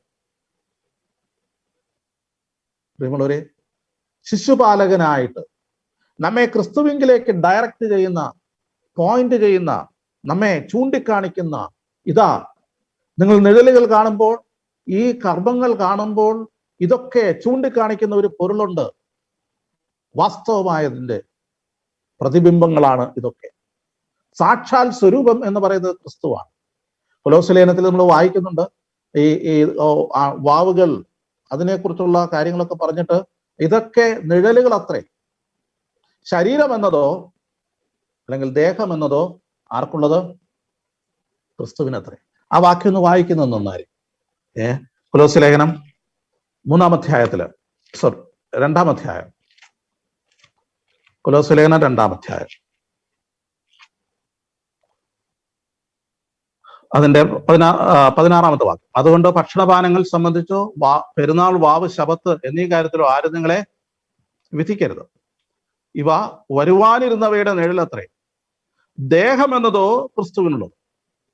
ഈ ദേഹം എന്ന് പറയുമ്പോൾ നമ്മൾ പെട്ടെന്ന് ചിന്തിക്കും ക്രിസ്തുവിന്റെ ശരീരത്തെ. ഇല്ലല്ല, തൊട്ടു മുമ്പ് പറഞ്ഞിട്ടുണ്ട്, വാവ്, ഭക്ഷണപാനങ്ങൾ സംബന്ധിച്ച് പെരുന്നാൾ, വാവ്, ശബത്ത് എന്നിവ കാര്യത്തിൽ ആരും നിങ്ങളെ വിധിക്കും. ഇവ വരുവാനുള്ളവയുടെ നിഴൽ. നിഴലിനെ കുറിച്ച് പറഞ്ഞിട്ടുണ്ട്. ഒരു നിഴലുണ്ടെങ്കിൽ ആ നിഴലിന് കാരണമായിരിക്കുന്ന ഒരു ദേഹമുണ്ട്. ഒരു നിഴലുണ്ടെങ്കിൽ ആ നിഴലിന് കാരണമായിരിക്കുന്ന ഒരു ദേഹമുണ്ടല്ലെങ്കിൽ ഒരു വസ്തുവുണ്ട്. ആ വസ്തു, ആ ദേഹം എന്ന് പറയുന്നത് ആരാണ്? ദേഹം എന്നതോ ക്രിസ്തുവിനുള്ളത്. അപ്പോ ന്യായപ്രമാണത്തിൽ ആചരണ സംബന്ധിയായ സകലത്തിന്റെയും ചൂണ്ടിക്കാണിക്കുന്ന ദേഹം എന്ന് പറയുന്നത് അത് ക്രിസ്തുവാകുന്നു. അപ്പൊ ക്രിസ്തുവിലേക്ക് നമ്മെ കൈപിടിച്ച് നടത്തുന്ന ശിശുപാലകനായിട്ട് ന്യായപ്രമാണം തീരുകയാണ്. പ്രിയമുള്ളവരെ, ഈ വേദഭാഗങ്ങളെ നാം ധ്യാനിക്കുന്നു. ന്യായപ്രമാണം അത് മനുഷ്യനിൽ പാപത്തെക്കുറിച്ച് ബോധം വരുത്തുന്നുണ്ട്. പാപം അതിനെ ലൈവാക്കുന്നുണ്ട്. മാത്രമല്ല ദൈവത്തിന്റെ സ്റ്റാൻഡേർഡിനെ കുറിച്ച് അത് ബോധ്യപ്പെടുത്തുന്നു. മാത്രമല്ല അതിനൊരു പരിഹാരം ആവശ്യമാണ്, ഒരു യാഗത്തെക്കുറിച്ച് അത് ബോധ്യപ്പെടുത്തുന്നുണ്ട്. മാത്രമല്ല ന്യായപ്രമാണത്തിൽ പറഞ്ഞിരിക്കുന്ന സകല കർമ്മ ആചരണ കാര്യങ്ങളും അതെല്ലാം നിഴലിൽ നിന്ന് പൊരുളിലേക്ക്, നിഴലിൽ നിന്ന് ശരീരത്തിലേക്ക് നമ്മെ കൂട്ടിക്കൊണ്ടുവരുന്നതാണ്. അതുകൊണ്ട് ന്യായപ്രമാണം ഒബ്സലേറ്റ് അല്ല, അത് കാലഹരണപ്പെട്ടത് അല്ല, അത് പാപം അല്ല, അത് അശുദ്ധം അല്ല, അത് ഈ പറഞ്ഞതുപോലെ അത് വോയിഡ് അല്ല. ഇന്നും പ്രസക്തമായിരിക്കുന്ന അതിൻ്റെ ധാർമ്മിക മൂല്യങ്ങൾ ഇന്നും അത് നിലനിൽക്കുകയാണ്. നിങ്ങൾ 10 കൽപ്പനകളെ നോക്കിക്കൊള്ളൂ.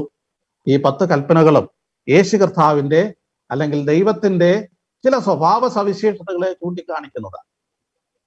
ഞാനല്ലാതെ അന്യദൈവങ്ങൾ നിനക്കുണ്ടാകരുത് എന്ന് കൽപ്പന കൊടുക്കുമ്പോൾ അത് വായിക്കുന്ന കേൾക്കുന്ന ഒരു ഇസ്രായേലിന്റെ ഹൃദയത്തിലേക്ക് ദൈവം കൊടുത്തത് ദൈവം ഏകനാണെന്നും സാക്ഷാൽ സത്യദൈവമല്ലാതെ യഹോവയായ ദൈവമല്ലാതെ മറ്റു ദേവന്മാരൊന്നും ദൈവമല്ല എന്നാണ്. ഒരു വിഗ്രഹത്തെ ഉണ്ടാക്കരുത് എന്ന് കൽപ്പന കൊടുത്തപ്പോൾ ദൈവം മനുഷ്യരോട് പറഞ്ഞത്, നിങ്ങൾ ദൈവത്തെ എന്ത് ചെയ്യരുത്, ക്ഷയമുള്ള പക്ഷി, മൃഗജാതി അങ്ങനെയുള്ളതിലേക്ക് നിങ്ങൾ മാറ്റരുത്, നിങ്ങൾ വിഗ്രഹം ഉണ്ടാക്കരുത്. You should not limit God by some physical representations. ചില ഭൗതികമായിട്ടുള്ള റെപ്രസെന്റേഷൻസിന് അനുഗുണമായിട്ട് ദൈവത്തെ നിങ്ങൾ ലിമിറ്റ് ചെയ്യരുത്. God is all powerful. എൻ്റെ നാമം വൃഥാ എടുക്കരുത് എന്ന് പറഞ്ഞപ്പോൾ ദൈവത്തിന്റെ നാമം പരിശുദ്ധമാവുന്നത് മാത്രമല്ല, അത് ദൈവത്തിന്റെ സ്വഭാവങ്ങളുടെ നിറകുടവുമാണ് ആ നാമം. ആ നാമത്തെ നിങ്ങൾ ബഹുമാനിക്കണം, നിങ്ങൾ റെവർ ചെയ്യണം എന്നുള്ളത്, നിങ്ങൾ റെസ്പെക്ട് ചെയ്യണം. അതിനെ ലാഘവത്തോടെ സമീപിക്കരുത് എന്ന് മനുഷ്യന്റെ മനസ്സിൽ ദൈവം കോറിയിടുകയായിരുന്നു. ശബ്ബത്ത് നാളിനെ ശുദ്ധീകരിപ്പാൻ ഓർക്ക എന്നുള്ള കൽപ്പന താൻ നൽകുമ്പോൾ മനുഷ്യരോട് പറയുന്നത്, നീ ദൈവസന്നിധിയിൽ ചെലവഴിക്കുവാൻ, ദൈവവുമായിട്ടുള്ള കൂട്ടായ്മ പുലർത്തുവാൻ നിനക്ക് ആവശ്യമുണ്ട്. മാത്രമല്ല നിനക്കൊരു റെസ്റ്റും ആവശ്യമാണ്, നിനക്കൊരു വിശ്രമം ആവശ്യമാണ് എന്നുള്ളത് മനുഷ്യനെ പഠിപ്പിക്കുകയായിരുന്നു. നിന്റെ അപ്പനെയും അമ്മയും ബഹുമാനിക്കാന്ന് പറഞ്ഞപ്പോൾ ദൈവം വളരെ മൂല്യം നൽകുന്ന, അല്ലെങ്കിൽ ദൈവം തന്നെ സംവിധാനം ചെയ്ത കുടുംബത്തിന്റെയും ബന്ധത്തിന്റെയും പ്രാധാന്യത്തെ അവിടെ ഊന്നിപ്പറയുകയാണ്. കൊല ചെയ്യരുത് എന്നുള്ള പ്രമാണം നൽകുമ്പോൾ ദൈവം സ്നേഹവാനാകുന്നു എന്നും പ്രാണൻ നൽകിയ ദൈവത്തിനല്ലാതെ പ്രാണനെടുക്കുവാൻ അവകാശമില്ല എന്നും മനുഷ്യനെ പഠിപ്പിക്കുകയായിരുന്നു. വ്യഭിചാരം ചെയ്യരുത് എന്നുള്ള കൽപ്പന നൽകിയപ്പോൾ ദൈവം നൽകിയ കുടുംബത്തിൽ, ദൈവം നൽകിയ റിലേഷൻഷിപ്പിനകത്ത് വിശ്വസ്തരായിരിക്കാനായിട്ട് മനുഷ്യനെ പഠിപ്പിക്കുകയായിരുന്നു. ദൈവം വിശ്വസ്തനാകിയാൽ ദൈവത്തിന്റെ വിശ്വസ്തത അവിടെ മനുഷ്യനെ പഠിപ്പിക്കുകയായിരുന്നു. മോഷ്ടിക്കരുത് എന്ന് പറഞ്ഞപ്പോൾ ദൈവം നൽകുന്നവനാണ്, അവൻ സകലവും ധാരാളമായിട്ട് നൽകുന്നവനാണെന്ന് ജനത്തെ പഠിപ്പിക്കുകയായിരുന്നു. മാത്രമല്ല വാങ്ങുന്നതിനേക്കാൾ കൊടുക്കുന്നത് ഭാഗ്യമെന്ന് ദൈവം കൽപ്പിച്ചിട്ടുണ്ട്. മോഷ്ടിച്ചെടുക്കുവാനല്ല, കവർന്നെടുക്കുവാനല്ല, നൽകുവാനായിട്ട് മനുഷ്യനെ പഠിപ്പിക്കുകയായിരുന്നു. കള്ളസാക്ഷ്യം പറയരുത് എന്ന് പറയുമ്പോൾ ദൈവം സത്യവാനാകുന്നു, അവൻ സത്യമാണ്, ഞാൻ തന്നെ വഴിയും സത്യവും ജീവനുമാകുന്നു. ആ സത്യം അല്ലെങ്കിൽ ആ ട്രൂത്ത്ഫുൾനെസ് അത് മനുഷ്യനിൽ കാണണമെന്ന് ദൈവം നിഷ്കർഷിക്കുകയായിരുന്നു. മോഹിക്കരുത് എന്നുള്ള കൽപ്പന നൽകുമ്പോൾ ദൈവം വിശുദ്ധനാണെന്നും പരിശുദ്ധനാണെന്നും അത് ചിന്താതലത്തിൽ പോലും അത് ദൈവം വിശുദ്ധി ആഗ്രഹിക്കുന്നുവെന്നും ആ നിലയിൽ മനുഷ്യനെ പഠിപ്പിക്കുന്നതായിരുന്നു. പ്രിയമുള്ളവരെ, ഇനി നിങ്ങൾ പറയൂ, ഈ 10 കൽപ്പനകള് കാലഹരണപ്പെട്ടു. കൽപ്പനയുടെ കുഴപ്പമല്ല, പാപം അത് നിവർത്തിക്കുവാനായിട്ട് നമ്മെ സമ്മതിക്കാതെ വണ്ണം നമ്മെ കൂടുതൽ കൽപ്പന ലംഘിയായിട്ട് മാറ്റുകയായിരുന്നു. എന്നാൽ ദൈവത്തിന് സകല മഹത്വവും നമുക്ക് അർപ്പിക്കാം. അത് മുഴുവനായിട്ട് പൂർത്തീകരിച്ച യേശു കർത്താവുണ്ട്. ന്യായപ്രമാണം പൂർണ്ണമായിട്ട് അതിന്റെ എല്ലാ റിക്വയർമെന്റ്സും നിവർത്തിച്ച് നിർമ്മലൻ, നിർദോഷൻ, പാപികളോട് വേർപെട്ടവൻ, സ്വർഗത്തേക്കാൾ ഉന്നതനായി തീർന്നവൻ, ഇങ്ങനെയുള്ള മഹാപുരോഹിതനല്ലോ നമുക്ക് വേണ്ടിയത്. വലിപ്പവും തികവുമേറിയ ഒരു കൂടാരത്തിൽ കൂടി കാളകളുടെയും പശുക്കിടാക്കളുടെയും ആടുകളുടെയും ഒന്നും രക്തത്താലല്ല, സ്വന്തം രക്തത്താൽ വിശുദ്ധ മന്ദിരത്തിലേക്ക് പ്രവേശിച്ച ഒരു മഹാപുരോഹിതൻ. പ്രിയമുള്ളവരെ, ഹൃദയങ്ങളിൽ തളിക്കപ്പെട്ടവരായിട്ട് ദൈവത്തെ സ്നേഹിപ്പാനും സേവിപ്പാൻ ആത്മാർത്ഥമായിട്ട് അവനെ ആരാധിക്കുവാൻ നമുക്കിടവരട്ടെ. ഈ വചനങ്ങൾ നമ്മുടെ തുറന്നുള്ള പഠനത്തിനും ചിന്തയ്ക്കും വിഷയീഭവിക്കട്ടെ. അവന്റെ നാമം വാഴ്ത്തപ്പെടുമാറാകട്ടെ.